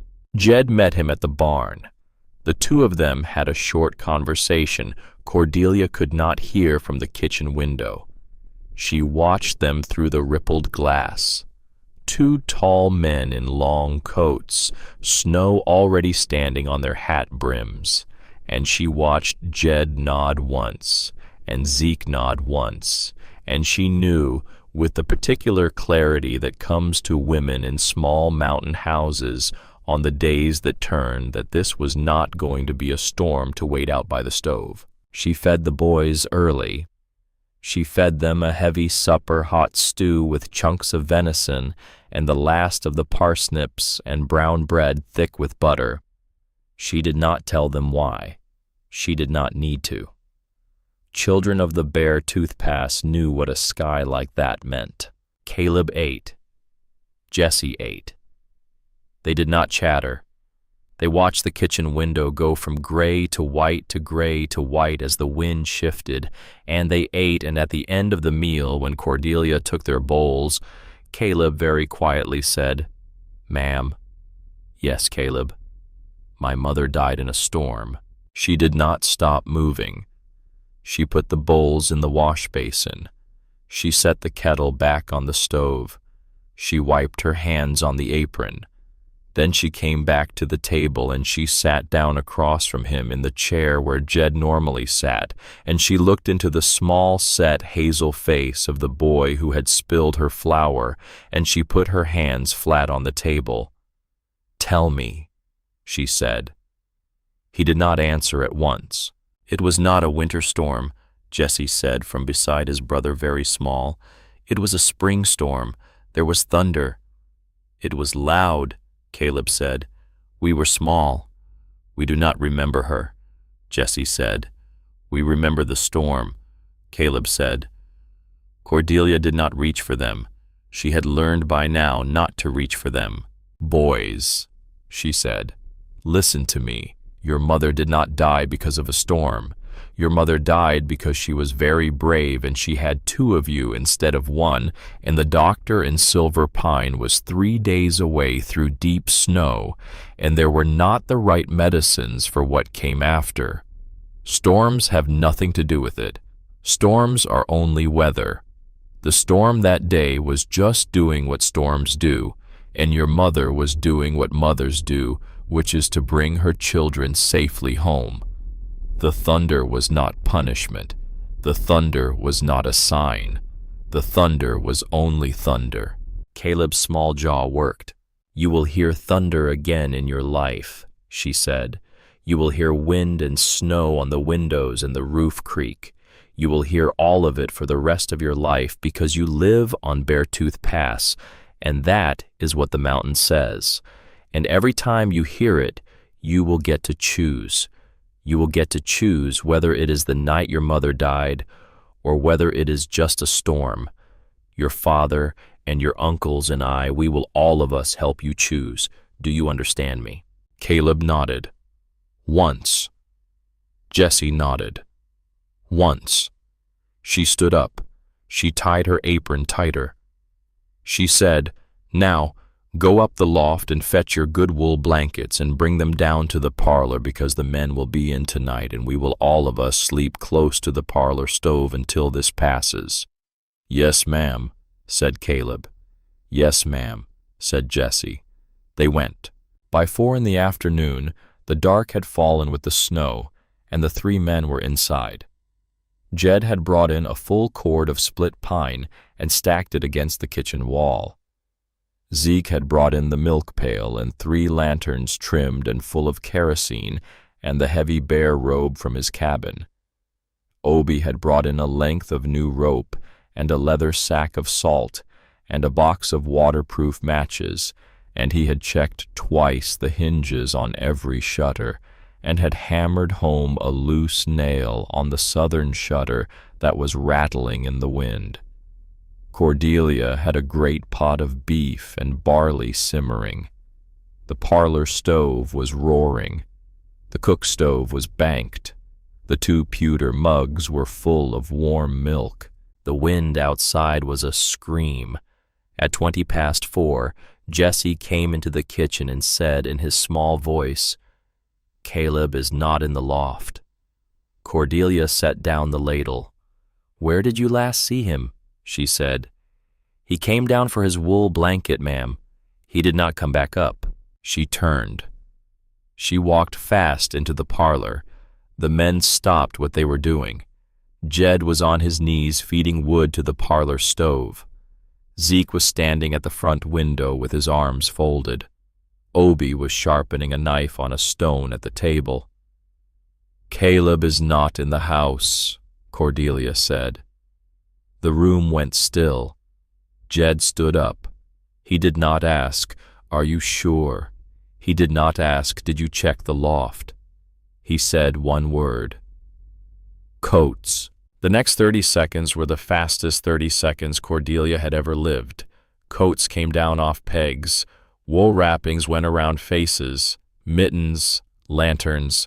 Zeke pulled his big Sharps rifle from the rack and put a handful of cartridges in his pocket without bothering to explain why, because in a Wyoming whiteout, the only thing more dangerous than the cold was a half-blind cougar coming down off the ridge to find the cattle. Jed put the heavy bear robe on the parlor floor and laid Jesse on it like a man laying an infant in a manger. "You stay here, son," he said. "You do not move from this floor. You do not open the door. You do not go to the window. You build up the stove if it gets low the way I taught you, and you wait." "Yes, sir," said Jesse, who was already crying without making a sound. Cordelia was already pulling on her own coat. The big sheepskin one Jed had fetched from his own peg, her second day in the house, the one that hung to her ankles and weighed almost as much as she did. She was lacing on the heavy, oversized boots that had been Lenora's. She was tying a wool scarf across her face. Jed turned to her. "Miss Ashbury, no." "Jed, you do not know this country. I know this child." He stopped. He looked at her. Outside, the wind was a thing that had never heard the name of any human soul. "I know him, Jed," she said. "Listen to me. He drew me a picture 3 days ago. He drew me a picture of a tall pine tree, the tallest one, and he wrote a word under it in his new letters, and the word was Mama, because that is where she used to take them in the spring before they could walk to look for morels in the duff. He told me the tree was on the back ridge above the spring house on the north side. None of you boys would go there in a storm. None of you would think of it. He has gone there." Jed Holloway looked at her. "North Ridge," he said. "Above the spring house." "Above the spring house." He turned to his brothers. "Zeke the south draw. Obie the creek line. I will take the north fence and circle west." "Jed," she said. He turned back. "I will take the spring house ridge," she said. He took her by the shoulders, not roughly, with both hands. He looked into her face from a distance of about 6 inches, and Cordelia, who had not been touched on the shoulders by any man, not her father in 23 years, did not blink. "Miss Ashbury," he said, "if you do this, and you go down, I will come for you. I will find you, but I will not tell my son ever that the woman who cared for him is dead because she would not stay by the stove. Do you understand me? You do not have to do this." "Jed," she said. "Yes, I do." He looked at her for 1 second longer. Then he let her go. "Hank," he said, raising his voice, and the big blue-tick coonhound came up out of his place by the parlor stove, like a shot all elbows and ears, and the heavy, slow swing of a working tail. "Hank goes with her." "Hank goes with me," she said. Jed took the dog by the collar. He brought him to her. He put her gloved hand under the dog's collar. "Hank," he said to the dog in a voice she had not heard him use to anything alive. "Caleb, find Caleb." Find. The dog who had loved that boy from the day he was born looked up into Jed Holloway's face with eyes the color of new pennies, and he made one small whine of a sound, and his tail dropped, and he understood in the way working dogs understand that the thing being asked of him was the only thing that mattered. "Go," Jed said. They went out into the storm. She would not afterward remember much of the next 40 minutes in any orderly way. She remembered the wind hitting her like a flat hand the moment she stepped off the porch. She remembered the cold inside the cold, the second cold, the one that comes through wool and sheepskin and gets up under the ribs and tells the lungs to give up. She remembered Hank pulling steady at her hand, his nose to the snow working a track she could not see. She remembered the moment she lost the line of the porch behind her and saw nothing in any direction but white, and nothing behind her but more white. And she thought in a calm, small part of her mind, well, here is the place I will die. And the calm of it surprised her, and she did not stop walking.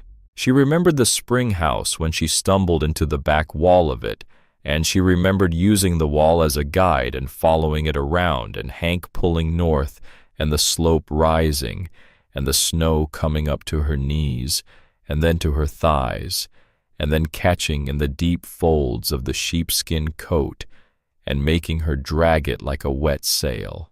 She remembered the great pine.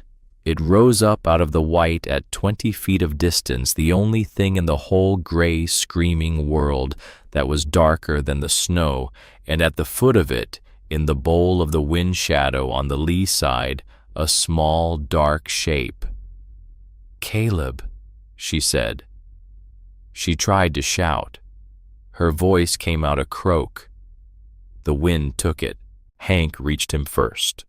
The dog stopped 6 inches short of the small body and turned and looked back at her, and the look on his great black and white face was a look she would never forget, because it was the look of a dog who had found the thing he had been asked to find, and was afraid of the thing he had found.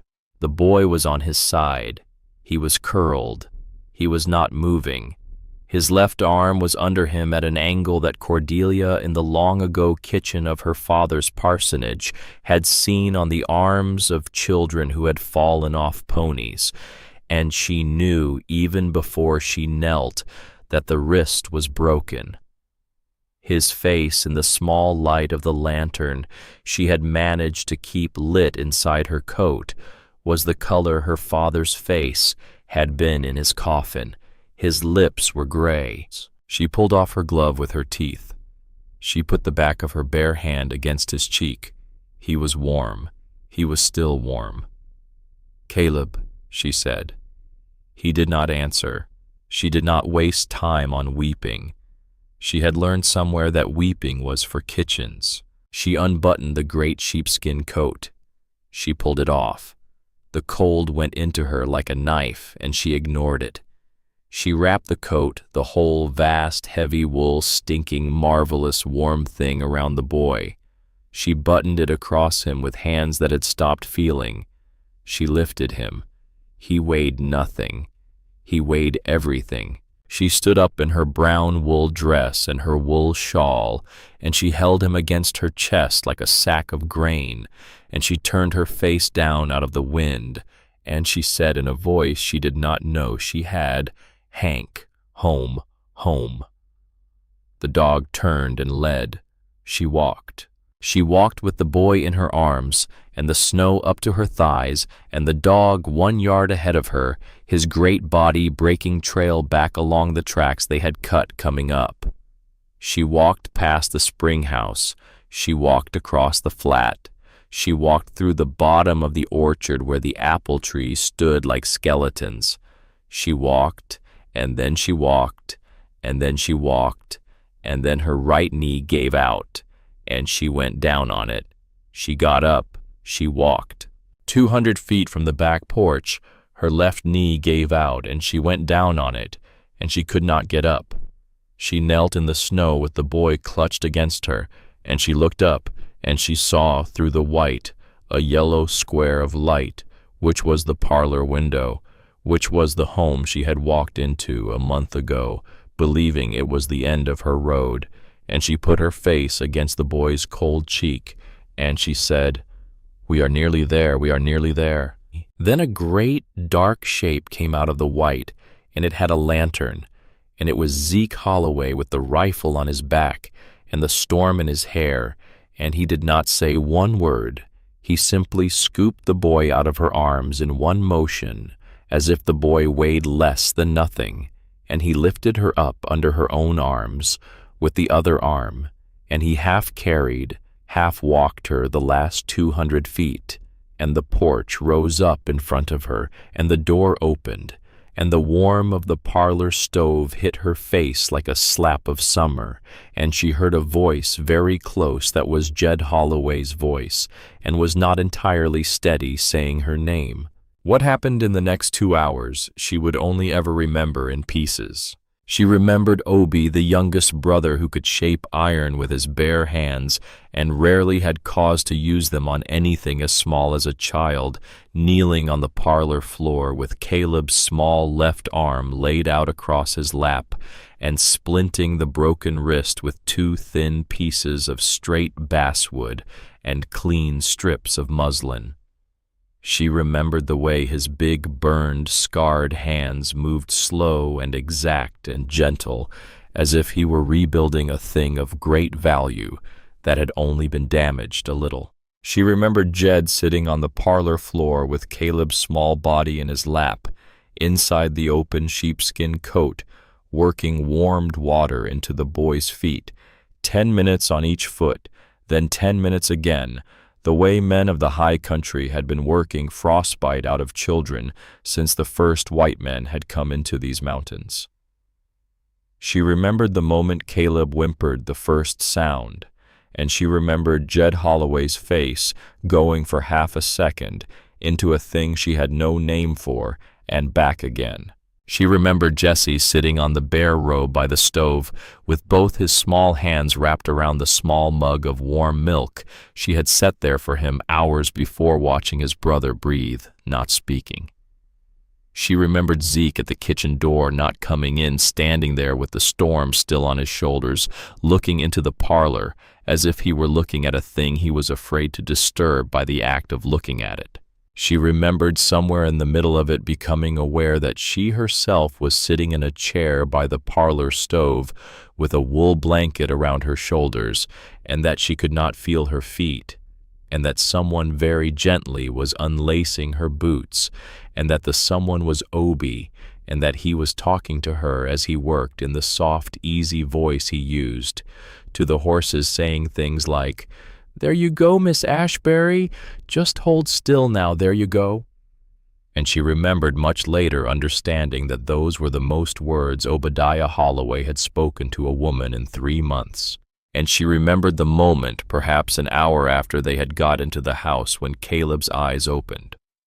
He was on the bare robe in front of the stove. Jed was beside him. Jessie was on the other side. Cordelia in her chair was perhaps 4 feet away. Caleb's eyes opened. They moved. They found his father. They moved. They found his brother. They moved. They found her. She leaned forward, and she opened her mouth to say his name, and before she could, he said in a voice no louder than a moth at a window, the one word, "Mama." It was not loud. It was not even clear. It came out of a small, dry throat that had not yet warmed to the room. It might have been any word.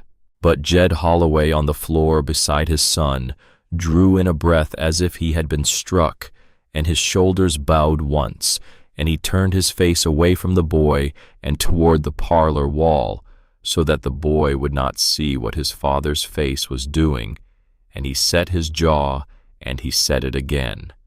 And he did not, for the space of perhaps 30 seconds, look at anyone. Cordelia did not correct the boy. She was not going to correct the boy. She said very softly, "I am here, sweetheart. I am right here." His eyes closed. He slept. She did not move out of her chair for a long time. When she did finally rise much later, when Caleb had been carried up to the loft and laid in his bed under 3 quilts, and Jessie had been laid down beside him, when the storm had begun, by inches to slacken, when the men had drifted one by one out of the parlor and into the kitchen, where she could hear the low voices of brothers around the stove, she stood up out of the chair, on legs that did not entirely belong to her, and she walked to the kitchen, and she stopped in the doorway. The 3 of them were at the kitchen table, Jed at the head, Zeke to his right, Obi to his left, coffee in the 3 tin cups, The storm shutters closed, the cook stove fire low. 3 men with their hands wrapped around 3 cups, not drinking, just holding. They looked up. Nobody spoke. She said, "He is asleep." Jed nodded. "I will," she said. "I think I will go to bed, Jed, if that is all right." "Miss Ashbury," he said. His voice was very rough. "There is no thing on this place that is not all right after tonight. You go." She nodded. She turned. She walked on legs that hurt now down the short hallway. She opened the door of her small back room. She did not slide the bolt across. She did not slide the bolt. She left the door an inch open.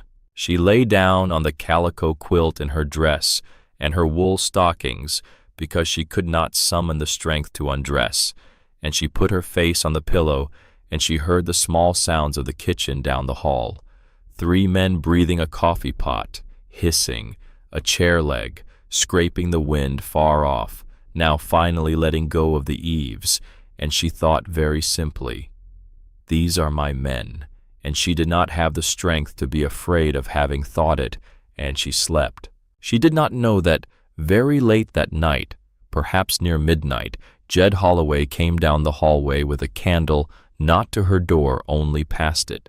She did not know that he stopped halfway past and looked at the inch of open door and did not push it further open and did not speak.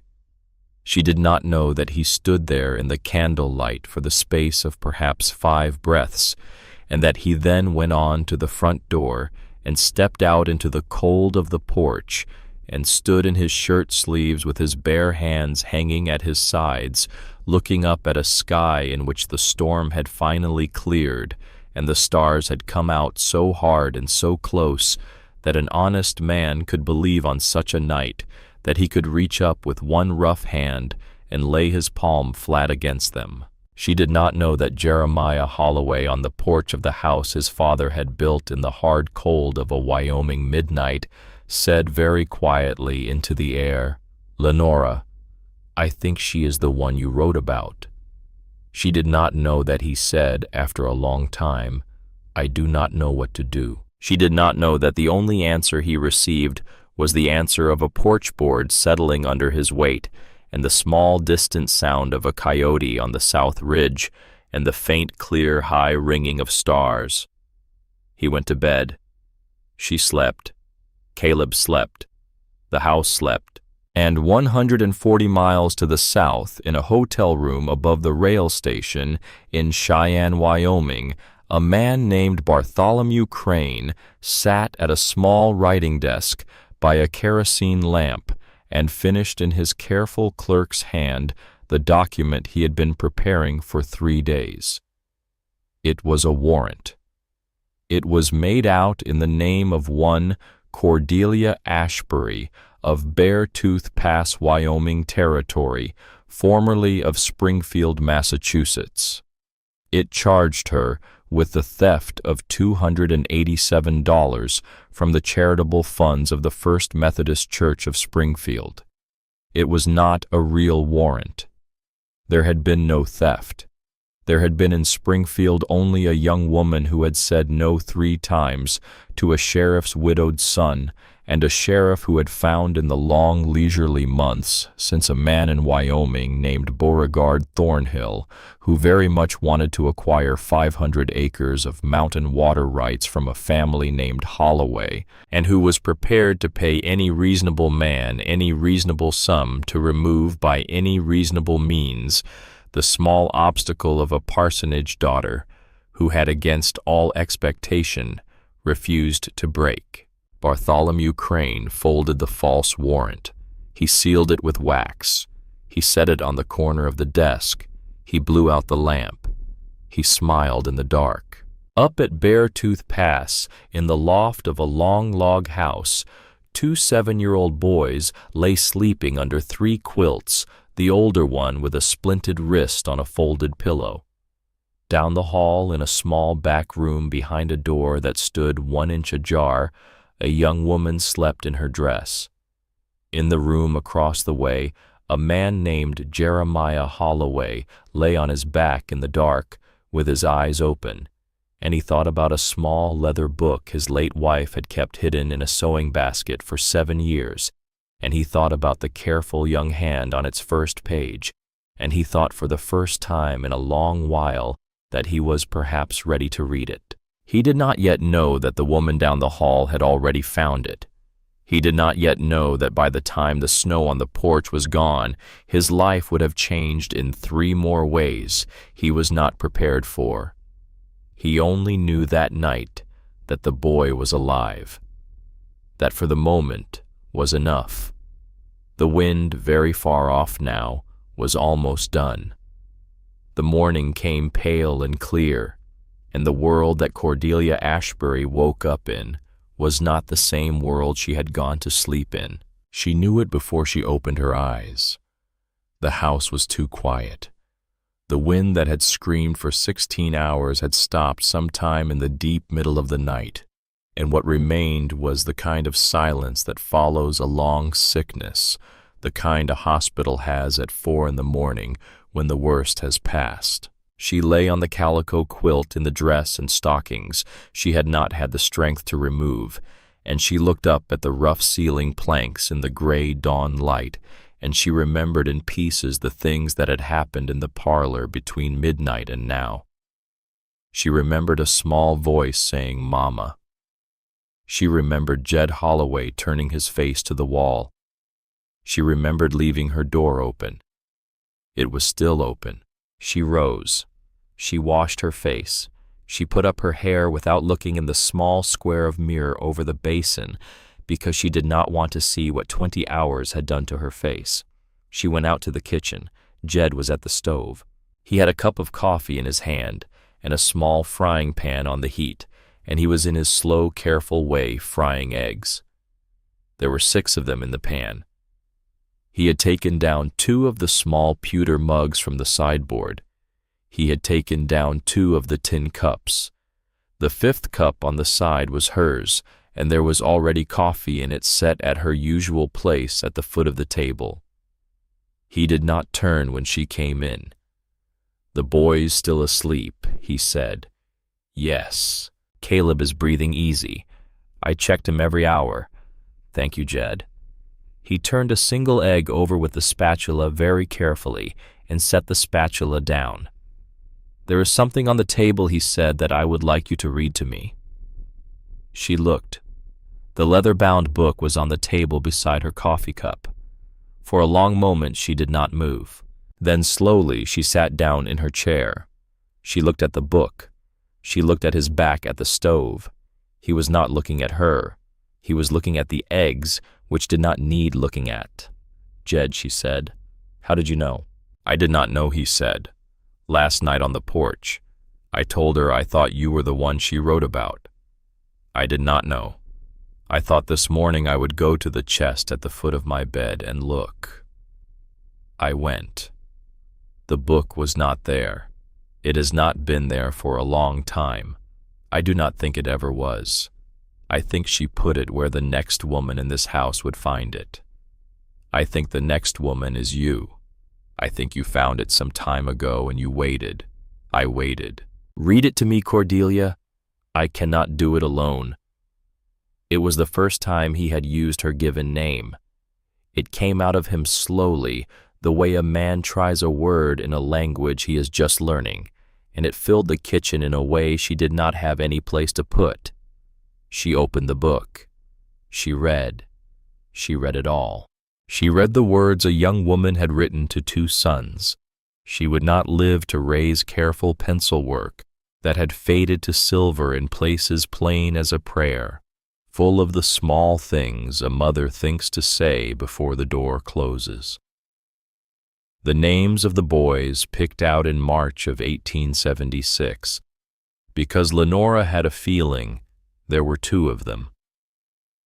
The lullaby her own mother had sung.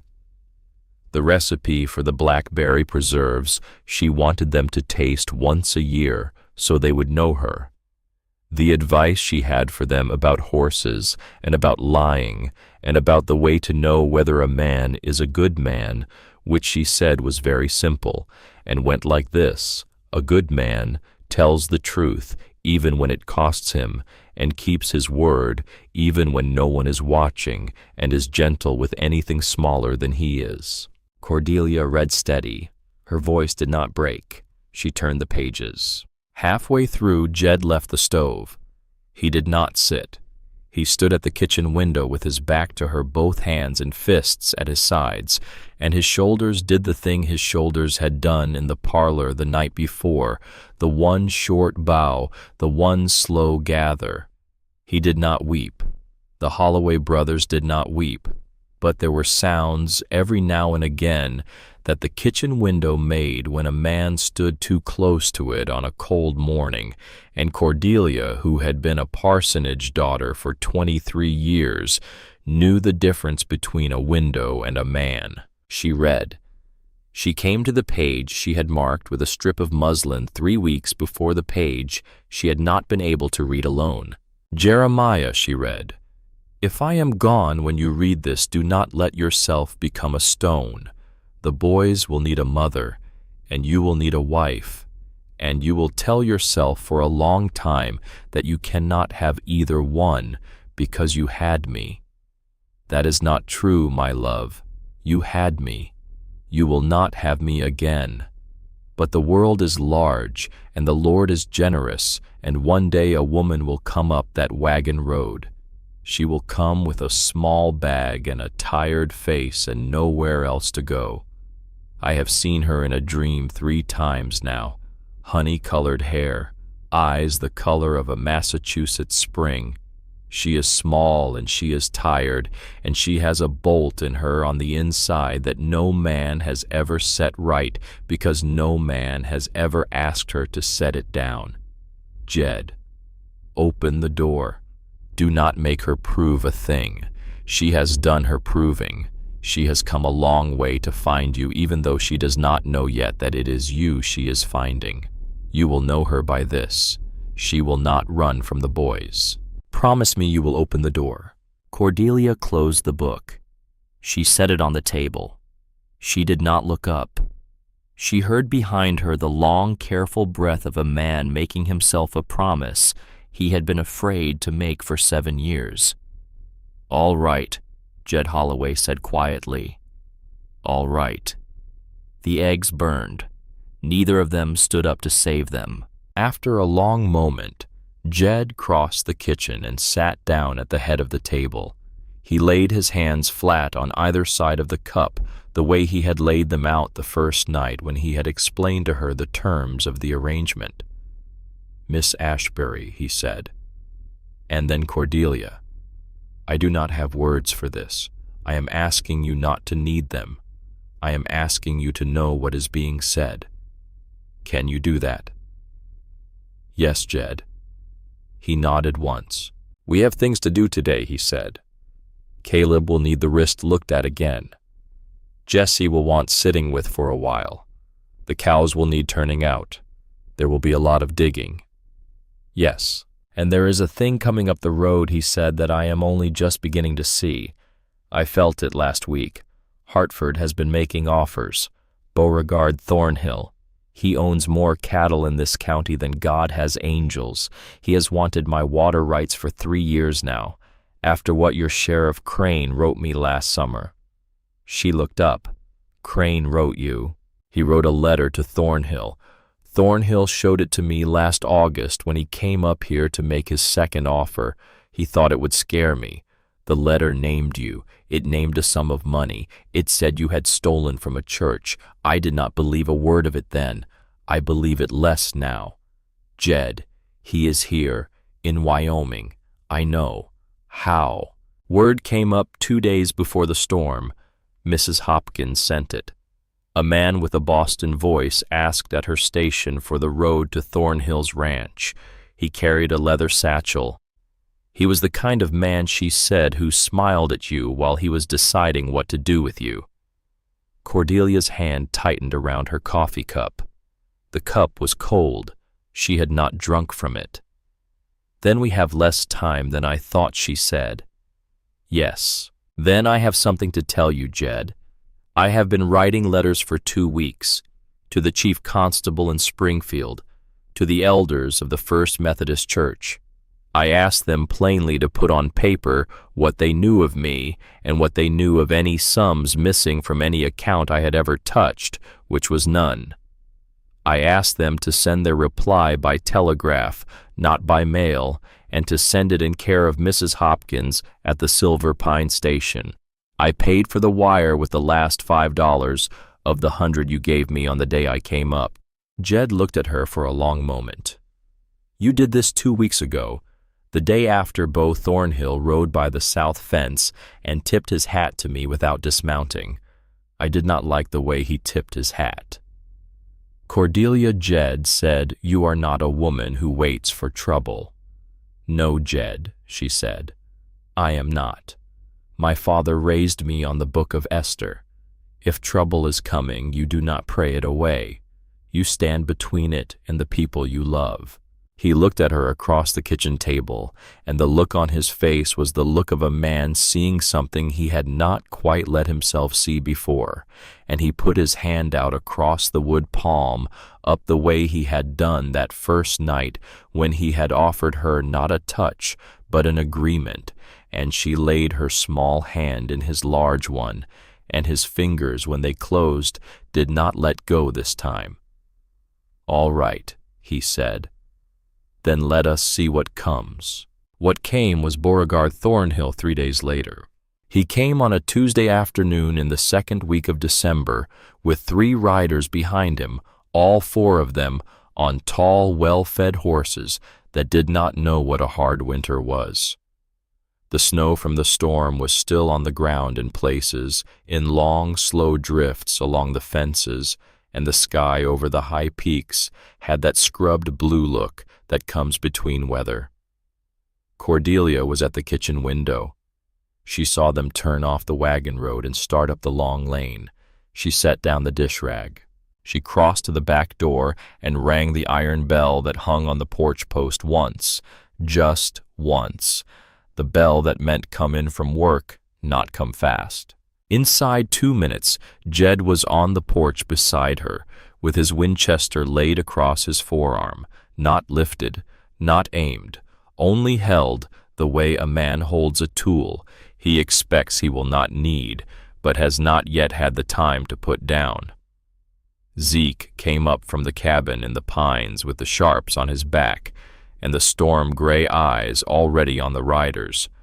Obie came around the side of the forge, wiping his hands on his apron, the leather of his palms still hot from the fire, and stood at Jed's left shoulder as if he had been standing there all his life. Caleb was on the porch boards behind Cordelia, his splinted wrist held against his chest. Jesse stood beside him, one small hand wrapped tight in Cordelia's skirt. Thornhill drew up at the gate. He did not dismount. He was a big man, 50 years and 100 pounds heavier than he had been when he started buying land in Wyoming Territory, and he wore a coat that was made in St. Louis and a fur-trimmed hat that had never been rained on. "Holloway," he called. "Thornhill," Jed said. "Just that. Came to make a final offer. Have not asked you for one." Thornhill smiled. It was the kind of smile a man smiles when he has been told no by his wife and intends to ask twice more. $6 an acre, Jed.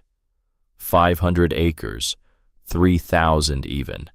Cash money out of my saddlebag this morning. I take the water rights. You take the cash and you set up clean down on the flat. Fresh start. Nothing said about anything that came before. No. Jed, you are a stubborn man. I am. Thornhill's eyes shifted past him to Cordelia. And I see you have got the lady here yet. I had wondered if you would. His smile widened a fraction. Maybe she does not know the kind of company she is keeping. Maybe she does not know what happened to your father in the spring of '76. Maybe she should ask you sometime why a man going down a hill he had walked 100 times might lose his rifle and his money belt to a rock slide that did not so much as scratch his boots. The air on the porch got very still. Zeke moved his thumb, just the thumb. It came to rest on the hammer of the sharps. The 4 men with Thornhill saw the thumb. None of them saw the hand. Jed did not lift the Winchester. "Mr. Thornhill," he said, "you came up my lane to make an offer. The offer is refused. You will turn now and you will ride back down to your $3,000, and you will not speak again on this porch about a man you did not have the courage to bury yourself." "Jed," I said, "turn." Thornhill looked at him for a long moment. Then his eyes flicked once to Cordelia, and the look in them in that 1 second was the look she had seen in Sheriff Crane's eyes on her front porch in Springfield 3 months ago, the look a man gets when he has decided that a woman is in his way. "We will see," Thornhill said. He turned his horse. The 4 of them went back down the lane. When they were gone past the south fence, Jed lowered the Winchester until the muzzle pointed at the porch boards. He let out one slow breath. Zeke took his thumb off the hammer of the sharps. "Boys," Jed said, "in the house." Caleb went. Jesse went, but he did not let go of Cordelia's skirt. Inside, when the door was shut, Jed turned to his brothers. "It will be tonight or tomorrow night," he said. "He will not come himself. He will send the same kind of man who brought my father down off that ridge. I do not know how many. We will keep watch. Zeke, the cabin. You take the high side. Obie, the forge. You can see the lane and the back trail from your loft. I will sleep in the parlor with the boys. Cordelia." "Yes. The bolt on your door tonight. Use it." "Jed, use it, please." She used it. The night was clear and bone cold, and the stars came so close she could have counted them through the small window over her bed, and she did not sleep, and neither did anyone else under the roof of the long house, but no one came up the lane. What came up the lane on the second night was fire. It came at 2:20 in the morning, which is the hour at which a man who wants to set a fire in a Wyoming winter chooses, because the families inside are deepest in their sleep, and the cold has hardened the snow to a crust that throws no boot tracks. There were 2 of them. They came on foot from the south through the pines, having left their horses tied 1/2 a mile down the wagon road. They were paid $60 apiece. They worked for Thornhill in summer and for whoever paid them in winter. They carried 2 cans of coal oil and a tin of Strike Anywhere matches. They went by mistake to the wrong cabin. They went to Zeke's cabin in the pines because Thornhill had told them, "You put the first match on the little cabin out back that will draw the brothers. Then you come round the longhouse and you put the second can on the porch." They had been told there was no one in the little cabin. They had been told the woman was in the longhouse, and the brothers were in the longhouse, and the boys were in the longhouse, and the little cabin was a tool shed with a stove. It was not a tool shed. It was Zeke's cabin, and Zeke had been awake on the high side for 2 nights. The first man was at the back wall of the cabin with his can of coal oil in one hand and his match in the other, when Zeke Holloway in the snow 10 feet behind him said very quietly, "Friend, set it down." The man set it down. The second man, who had been working on the woodpile at the front, made the mistake of going for his pistol. Zeke shot the pistol out of his hand without breaking the line of the moonlight on the snow, and the report rolled across the valley like a stone thrown into a deep well, and the long house was awake before the echo died. Jed and Obie were on the porch in 20 seconds. They had Thornhill's 2 men trussed and on the parlor floor in 5 minutes. The men were too cold and too caught and too aware of the size of the brother who had crossed the yard barefoot in the snow with a length of forge chain looped around his fist to do anything but talk. By dawn they had named Thornhill, and by sun-up they had named the price, and by the time Sheriff William Marsh from Silver Pine arrived at noon on a bay mare with 2 deputies, Cordelia had brewed 3 pots of coffee and fed everyone twice, and Sheriff Marsh, who was a year into his job and had been wanting an excuse to ride up Beartooth Pass since October, had a written confession in his saddlebag and a pair of arsonists handcuffed to his stirrup chains, and the long, slow undoing of Beauregard Thornhill had begun. But that was not yet the worst of it.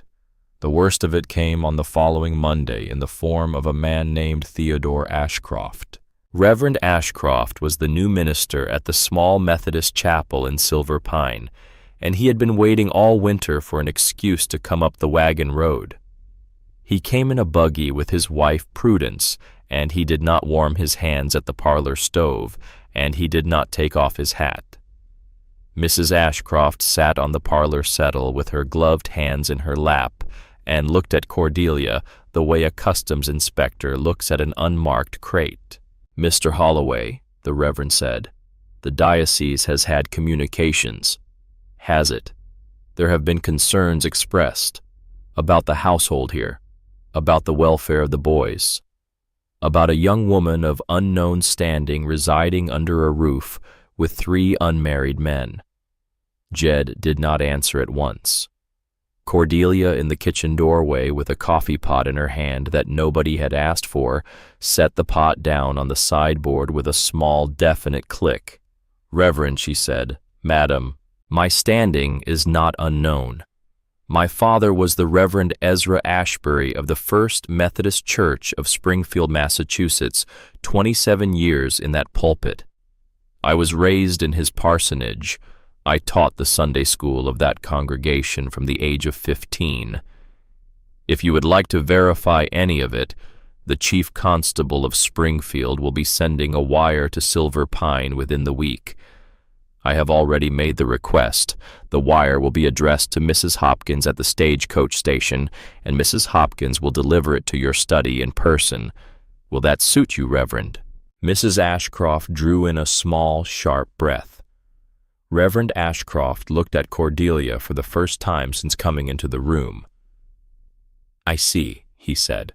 "I hope you will," Cordelia said. "In the meantime, you have come a long way in the cold. There is hot coffee on the sideboard. Mr. Holloway will not press you to take any, but I will. Please sit down." The Reverend sat down. He drank 1 cup of coffee. He talked then with Jed for 15 minutes about the cattle and the hay, and not at all about his concerns, while Mrs. Ashcroft sat on the parlor settle with her gloved hands in her lap and looked at the wood box. And when the buggy went back down the lane, Jed Holloway closed the door and turned to Cordelia in the kitchen. "Cordelia," he said, "will you marry me?" She looked at him. "Now," she said, "in the kitchen," without a knee bent. "Now in the kitchen," he said. "I will bend a knee later if you want.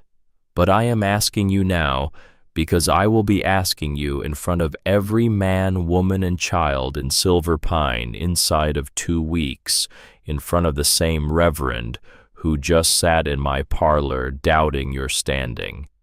I would like to have your answer first, and I would like to have it for myself and not for any town. Jed, I am not asking because of the town. I know. I am asking because of the night you went up the ridge for my son. I am asking because of the morning you read to me from a book my wife left for you. I am asking because the boys call you Mama, and they have called you Mama for 3 weeks now, and neither one of them has stumbled on the word once, and a child does not stumble on a word it has decided is true. Jed, will you have me, Cordelia? Yes, she said. He nodded once. He took her hand. He raised it to his mouth and he kissed her knuckles very plain and brief, the way a man might kiss a Bible before swearing on it. And he set her hand back down on the kitchen table, and he said, "All right. Then we have work to do." The day they were to go down to Silver Pine for the church hearing, Bartholomew Crane was waiting for them in the chapel. He was sitting in the front pew when the Holloways came up the steps. Jed in his good black coat, Cordelia in the navy traveling dress she had worn up the wagon road in October, the boys in white cotton shirts she had ironed by candlelight at 4 in the morning, Zeke in a clean linen shirt that looked like it had not seen daylight in 6 years, Obie in a black wool jacket with the sleeves let down twice. The chapel was full. Mrs. Hopkins was in the third pew. Sheriff Marsh was at the back in uniform with both deputies. Reverend Ashcroft was at the lectern. Mrs. Ashcroft was in the second pew on the aisle with her gloves on, and Bartholomew Crane was in the front pew. He stood when the Holloways came in. He had a folded paper in his hand. He held it out not to Jed but to Reverend Ashcroft, and he said in his careful Boston voice, "Reverend, before this proceeds, I have a warrant." The chapel went silent. For whom Reverend Ashcroft said, "For the woman calling herself Cordelia Ashbury, issued in the county of Hampton, Commonwealth of Massachusetts. Charge theft. The sum of $287 from the charitable funds of the First Methodist Church of Springfield." The Reverend took the warrant. He looked at it. The seal looked right. The hand looked right. He looked up at Cordelia. "Madam," Reverend Cordelia said. She did not move from where she stood at the back of the chapel beside Jed, with the boys in front of her and Zeke and Obie behind. "Before you read that warrant aloud, I would like to ask Mrs. Hopkins to come to the front and read a different document." Mrs. Hopkins stood up. She walked with the dignity of a woman who has run a stagecoach station for 30 years and seen more of human nature than most pulpits to the lectern. She had a folded yellow paper in her hand. It was a Western Union telegram. It was dated 4 days before, and the original had been addressed to Mrs. Hopkins at Silver Pine Station, and it had been waiting in the lockbox behind her counter for this very Sunday morning. "Read it, please, Mrs. Hopkins," Cordelia said. Mrs. Hopkins read. It was from the Chief Constable of Springfield, Massachusetts, a man who had known Ezra Ashbury for 20 years and had been an elder in his church for 10. It stated in the clipped style of a constable's wire that the office of the County of Hampton had no warrant current or historical in the name of Cordelia Ashbury, that no funds charitable or otherwise of the First Methodist Church of Springfield had been reported missing in any year of any audit, that the said Cordelia Ashbury was known to him personally to be a woman of unimpeachable character, and that Sheriff Bartholomew Crane of the Township Office in Springfield had been formally suspended from his post on suspicion of forgery, extortion, and conspiracy with a Wyoming cattleman by the name of Beauregard Thornhill, the said suspension dating from the 8th of December, 1883. The chapel did not breathe. Bartholomew Crane went very slowly, the color of dishwater. Sheriff William Marsh at the back of the chapel walked without hurrying up the center aisle. He stopped at the front pew. He laid his hand very lightly on Bartholomew Crane's shoulder. "Mr. Crane," he said, "there is a federal marshal in Cheyenne with a great deal of paperwork that has your name on it. I expect you will want to ride down with me this afternoon." Crane did not say anything. He sat down. Reverend Ashcroft put the false warrant on the lectern. He looked at it for a long moment. Then he folded it once neatly, and he set it aside, and he said without looking up, "Mr. Holloway, Miss Ashbury, forgive me. I will be performing your wedding next Sunday if you will still permit me.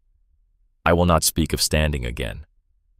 Mrs. Ashcroft in the second pew on the aisle took off her gloves. Mrs. Hopkins at the lectern folded the yellow telegram into a small square and slipped it into the bib of her apron and looked once at Cordelia. And Cordelia looked back, and neither of them smiled, because the chapel was a serious place, and there were still grown men sitting in it whose lives had just changed. But a small look passed between two women who had both in their separate ways walked a long way to get into that room. Sheriff Marsh took Bartholomew Crane out of the chapel with one hand on his elbow and one of the deputies on his other side. The chapel emptied slowly. Beauregard Thornhill was arrested 4 days later in his own parlor on charges of conspiracy, arson, attempted murder, and the cold case murder of Augustus Holloway in the spring of 1876, the file on which had been reopened the previous October on the testimony of an old man named Bertram Lyle, a former drover for the Hartford Cattle Company, who had gone to his pastor at the age of 72 and finally said a thing he had carried for 7 years. Thornhill would die in the territorial prison at Laramie in the 3rd year of his sentence. Bartholomew Crane would serve 12 years at the federal prison in Leavenworth, and Cordelia would never speak his name aloud again, and would forget by the end of her life that she had ever known him. That night back at Beartooth Pass, Cordelia opened the small leather book one more time. She had not read the last page. She had felt the last page weeks before folded against the backboard, but she had not opened it because it was not hers to open. That night she opened it with Jed beside her at the kitchen table, the boys asleep upstairs, the brothers in the parlor with their boots off and their feet to the stove. The last page was not addressed to the boys. It was addressed to Jed. Jeremiah Lenora had written in a hand that was already not steady because the night she wrote it, she was 4 days from the birth that would kill her. There is a thing I have to tell you, and I cannot say it to your face. 2 weeks ago I was on the porch in the dark late, and your father was at the corral with a man I did not know. They did not see me. The man was a Wyoming sheriff. I could hear the badge on his belt clink when he leaned on the fence. He was talking to your father about money and about Beauregard Thornhill and about water rights. Your father said no. He said no 4 times. The man laughed. The man rode off. Your father came up to the porch and he saw me, and he asked me how long I had been there, and I lied, my love. I told him I had only just stepped out. He believed me. I was carrying our sons. I did not tell you because I was afraid you would ride after that man. I have been afraid, Jeremiah, for 2 weeks now. If your father does not come back from his trip to Silver Pine in February, do not say it was a slide. It was not a slide. I am sorry I did not speak. I was trying to keep you alive. The man's name was Crane. He had a Boston voice. Watch for him. Watch for him for the rest of your life. Lenora. Jed read it twice. He did not weep. He set the book down very carefully on the kitchen table, and he laid his hand flat on the cover, and he said into the lamplight, "All right, Lenora, I see." It was the first time he had used Lenora's name aloud to Cordelia, and it was not a slip, it was a benediction, and Cordelia took his other hand in both of hers and held it, and they sat like that for a long while, and the kitchen lamp burned low, and somewhere in the loft above them 2 7-year-old boys, who were not yet old enough to know what had been spared them, slept the sleep of children who have a roof over their heads and a mother in the kitchen, which is the sleep that in the long account of any human life is the most expensive thing a man can give and the cheapest thing a child can have. They were married on the 2nd Sunday of February 1884 at the chapel in Silver Pine. Cordelia wore the navy traveling dress. She had thought for a week about whether to send to Cheyenne for white silk. She had decided instead to wear the dress she had stepped out of the stagecoach in. It was the dress that had walked into Beartooth Pass. It would be the dress that walked out of it married. She carried no flowers. There were no flowers in Silver Pine in February. Mrs. Hopkins had put a sprig of dried sage and a single piece of mountain juniper into a small ribbon, and Cordelia held that. Reverend Ashcroft did the words. Mrs. Ashcroft was in the second pew on the aisle, gloves off, and she cried without sound at the part about loving and cherishing. Caleb stood beside Jed with the ring on a small velvet pillow that Obadiah Holloway had spent 3 nights making in the forge cabin from a strip of leather and a piece of red felt that nobody had ever seen before, and that it turned out had once been his mother's. Jessie stood beside Cordelia with the second ring, the one that was hers to give to Jed. Both rings were plain bands of mountain gold. Obie had melted down the wedding band Lenora had been wearing on the day she died, and a thin, worn gold ring that had been Augustus Holloway's, and a small bracelet that had belonged to his own mother, the boy's grandmother, dead since 1863, and he had drawn the molten metal into wire and rolled the wire and shaped the bands by hand on his anvil, and the rings, when the Reverend lifted them, caught the light through the chapel window and were the color of a Wyoming sunset on snow. When the Reverend asked who gave this woman in marriage to this man, there was a small silence because Cordelia's father was 8 years gone, and there was no one in Wyoming to stand in for him. Then Mrs. Hopkins stood up, and Sheriff William Marsh stood up, and Mrs. Ashcroft, after a moment, stood up, and then the second pew stood up, and the third, and then the whole chapel was on its feet, and Mrs. Hopkins said in the voice of a woman who had been the first soul in Silver Pine to put a bowl of soup in front of Cordelia Ashbury, "We do, Reverend. The whole town does." Cordelia did not cry until that moment. She cried for about 3 seconds, and then she stopped the way a parsonage daughter stops, and she looked at Jed Holloway, who was looking at her, and she said her vow. He said his. The rings went on. He kissed her once, plain and short, and in front of God and Wyoming, and her hands came up of their own accord and rested for one breath against the front of his coat, and the chapel let out one long-held sigh, and Mrs. Ashcroft sat down on the pew and put her face in her gloves. That night at the ranch, the boys slept in the loft, and the brothers slept in the parlor, and Jed and Cordelia went together for the first time to the room at the front of the longhouse, the room nearest the door, the room where, until that morning, only a widower had slept. She paused at the door. He waited. "Cordelia," he said, "there is no thing on this place tonight that has to be done in any particular way. You have a door you can close. You have always had a door you can close." "I know, Jed." She stepped through. He followed her in. The door closed very quietly behind them. Outside in the cold of the Wyoming February, the stars came out so hard and so close that an honest man could have believed on such a night that he could reach up with one rough hand and lay his palm flat against them.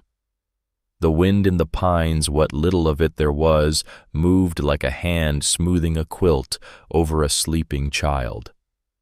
In the parlor on the bare robe by the stove, Hank the blue-tick coon-hound stretched out his great heavy paws and sighed once and went to sleep. In the loft, 2 7-year-old boys turned over in their narrow bed and did not wake.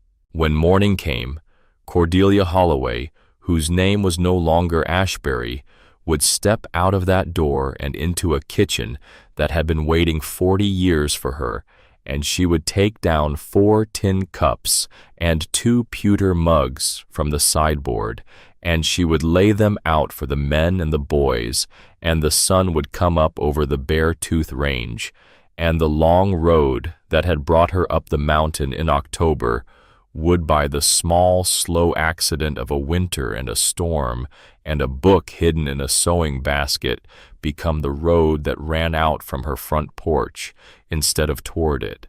But that was tomorrow. Tonight, the door was closed.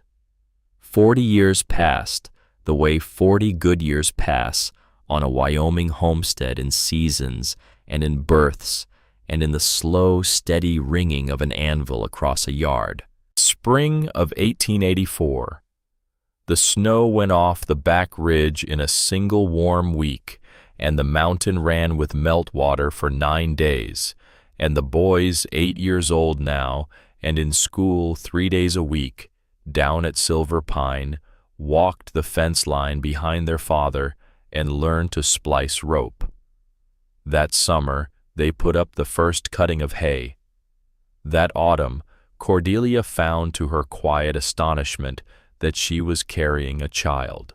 The first daughter, Margaret Lenora Holloway, came in the spring of 1885 with no thunder and no doctor, only Mrs. Hopkins from the station and Adelaide Pemberton, who was the new school teacher in Silver Pine, and was that summer in her 3rd month of a long, careful courtship by Obadiah Holloway.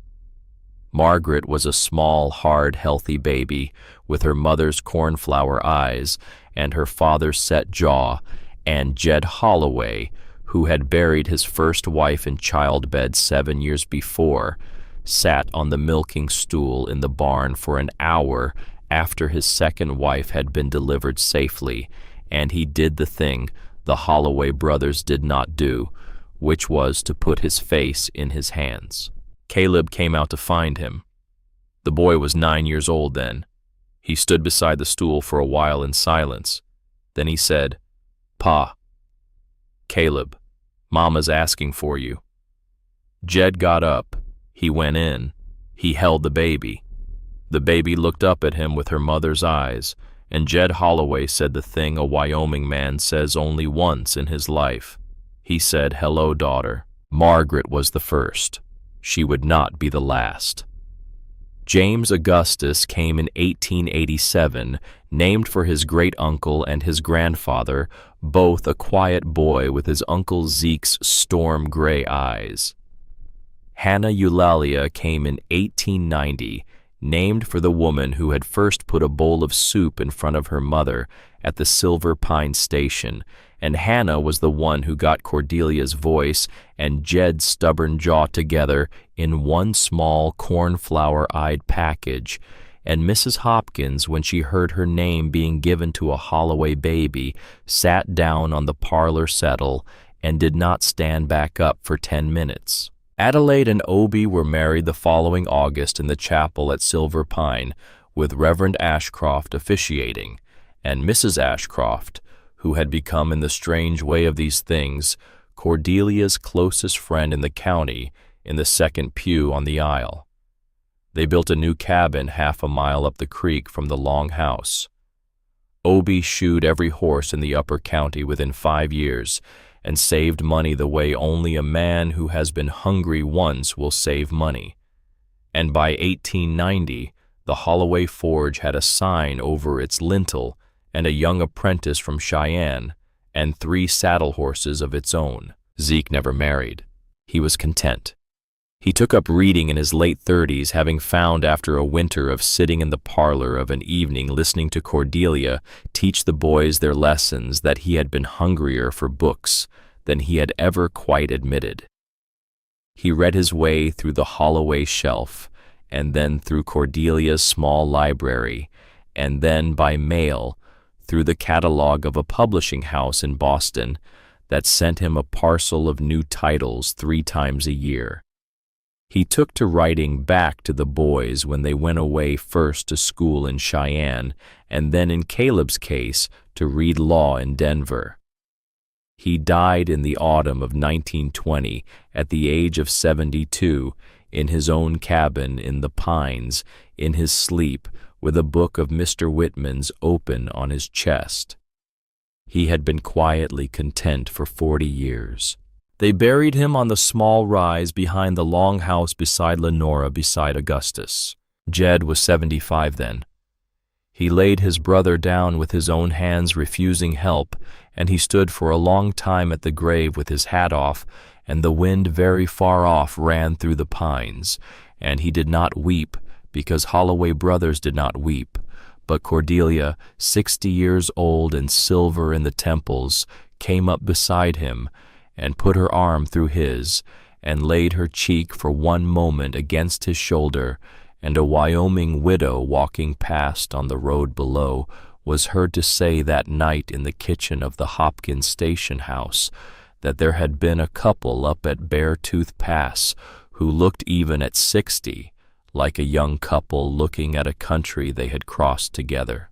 Caleb came home from Denver in 1921, a tall, lean man of 45 with a law degree and a wife and 2 children of his own, and he set up his practice in Silver Pine, which was now a town of 800 souls, with its own newspaper and a railroad spur and a school of 3 rooms.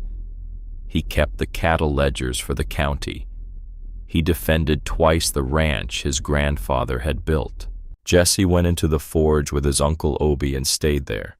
He married a girl named Hester in 1910.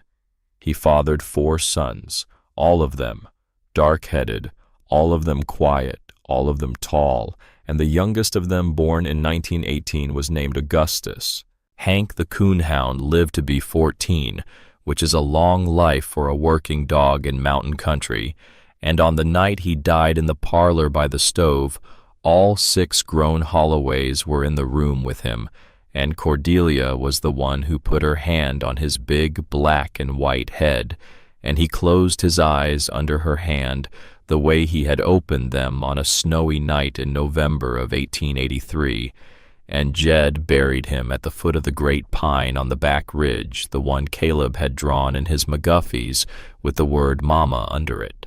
By the autumn of 1923, Cordelia was 63 years old, and Jed was 78, and the long log house had a tin roof in place of its old shake one, and the porch ran the full length of the front. Now and there were 2 new bedrooms built off the back, and there were grandchildren in the yard.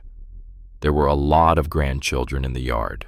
There were Margaret's 4, and James's 3, and Hannah's 2, and Caleb's 2, and Jesse's 4, and there were 2 more from Obie and Adelaide's side that came up from the creek cabin most days because their grandmother was Cordelia, and their grandmother had biscuits, and on the long Sunday afternoons in the autumn there were sometimes 17 children in the yard, and the yard was big enough to hold them, and the porch was big enough to hold the parents, and the long log house was big enough to hold every name that any of them had ever carried. It was on one such Sunday, the 2nd Sunday in October of 1923, exactly 40 years to the week from the day Cordelia Ashbury had stepped down off the Wells Fargo stagecoach into a wind that had teeth, that she stood at the rail of the front porch with one hand resting on the wood and watched her grandchildren run. She had silver in her hair, and she wore it the way she had always worn it, swept up and pinned at the back of her head, with a few fine strands escaping at her temples. Her dress was dark blue. She had buried 2 friends that summer, Mrs. Hopkins at the age of 91 in June, Mrs. Ashcroft at 80 in August, and her grief was clean now, the way grief gets clean when it has been carried long enough. The yard ran with children.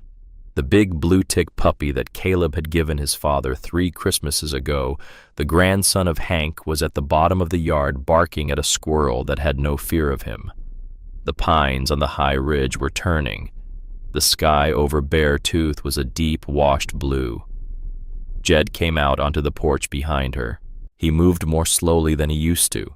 He had a stick in his right hand and his left hand on the rail, and he had given up the Stetson 5 years ago for a softer gray hat that did not weigh on his neck, and his hair under the hat was white as the high snow. But his eyes, when he came up beside her, were still the color of whiskey held against firelight, and they were still steady. He laid his hand at the small of her back, the way he had laid it for 40 years. Cord.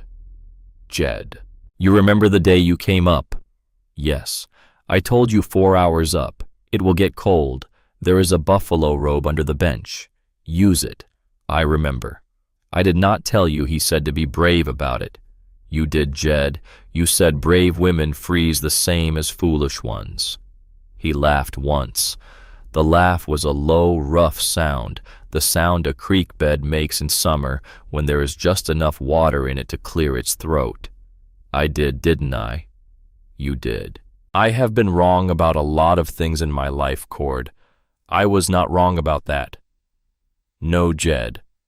They stood for a while in silence and watched the yard.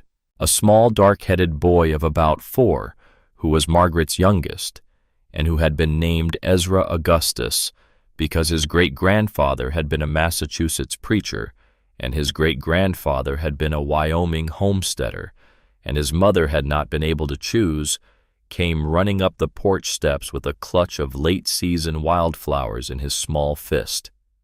He stopped at the rail. He held them up. "Grandma," he said. "Yes, Ezra. These are for you." "Thank you, my love." He climbed up on the rail and threw both arms around her neck and held on for a long 10 count, and then he climbed down, and he was off the porch and back into the yard before she had quite finished smiling. She looked at the flowers in her hand. She looked at the yard. She looked after a long moment sideways at her husband. "Jed," she said. "Yes, Cord. I stepped off that stagecoach into nothing that day. I remember. I had a folded letter in my hand and a carpet bag and no place else to go. I remember." She turned the wildflowers in her fingers. "I thought that day she said that I had come to the end of my road." He looked at her. She looked past the porch rail, past the yard, past the orchard, past the long line of the back fence, past the place where the ground started its slow climb to the north ridge, and the great pine where Hank lay buried, past all of it, to the place where the wagon road turned and disappeared into the lodgepole pines, the road she had come up by the road she had not in 40 years left. Standing here, she said, "I think it is plain to me now. That was the day my road began." Jed Holloway laid his arm across his wife's shoulders. He did not answer in words. He did not need to. Down in the yard, a small, dark-headed boy of about 4 was chasing his cousin around the apple trees, and a blue-tick puppy was barking at a squirrel, and the smoke from the kitchen chimney went up straight into a Wyoming sky that was the same blue it had been the day Augustus Holloway had hammered the first ridgepole into the long house in 1862, and the wind, what there was of it, moved through the high pines on the ridge the way an old man's hand moves over the head of a sleeping grandchild. And somewhere out across the valley, very far away, a single hawk turned once in the high blue and then folded its wings and dropped, and the long porch of the long house held in the late afternoon sun the quiet weight of a life that had against every odd been built. The wind very far off now was almost done. The end.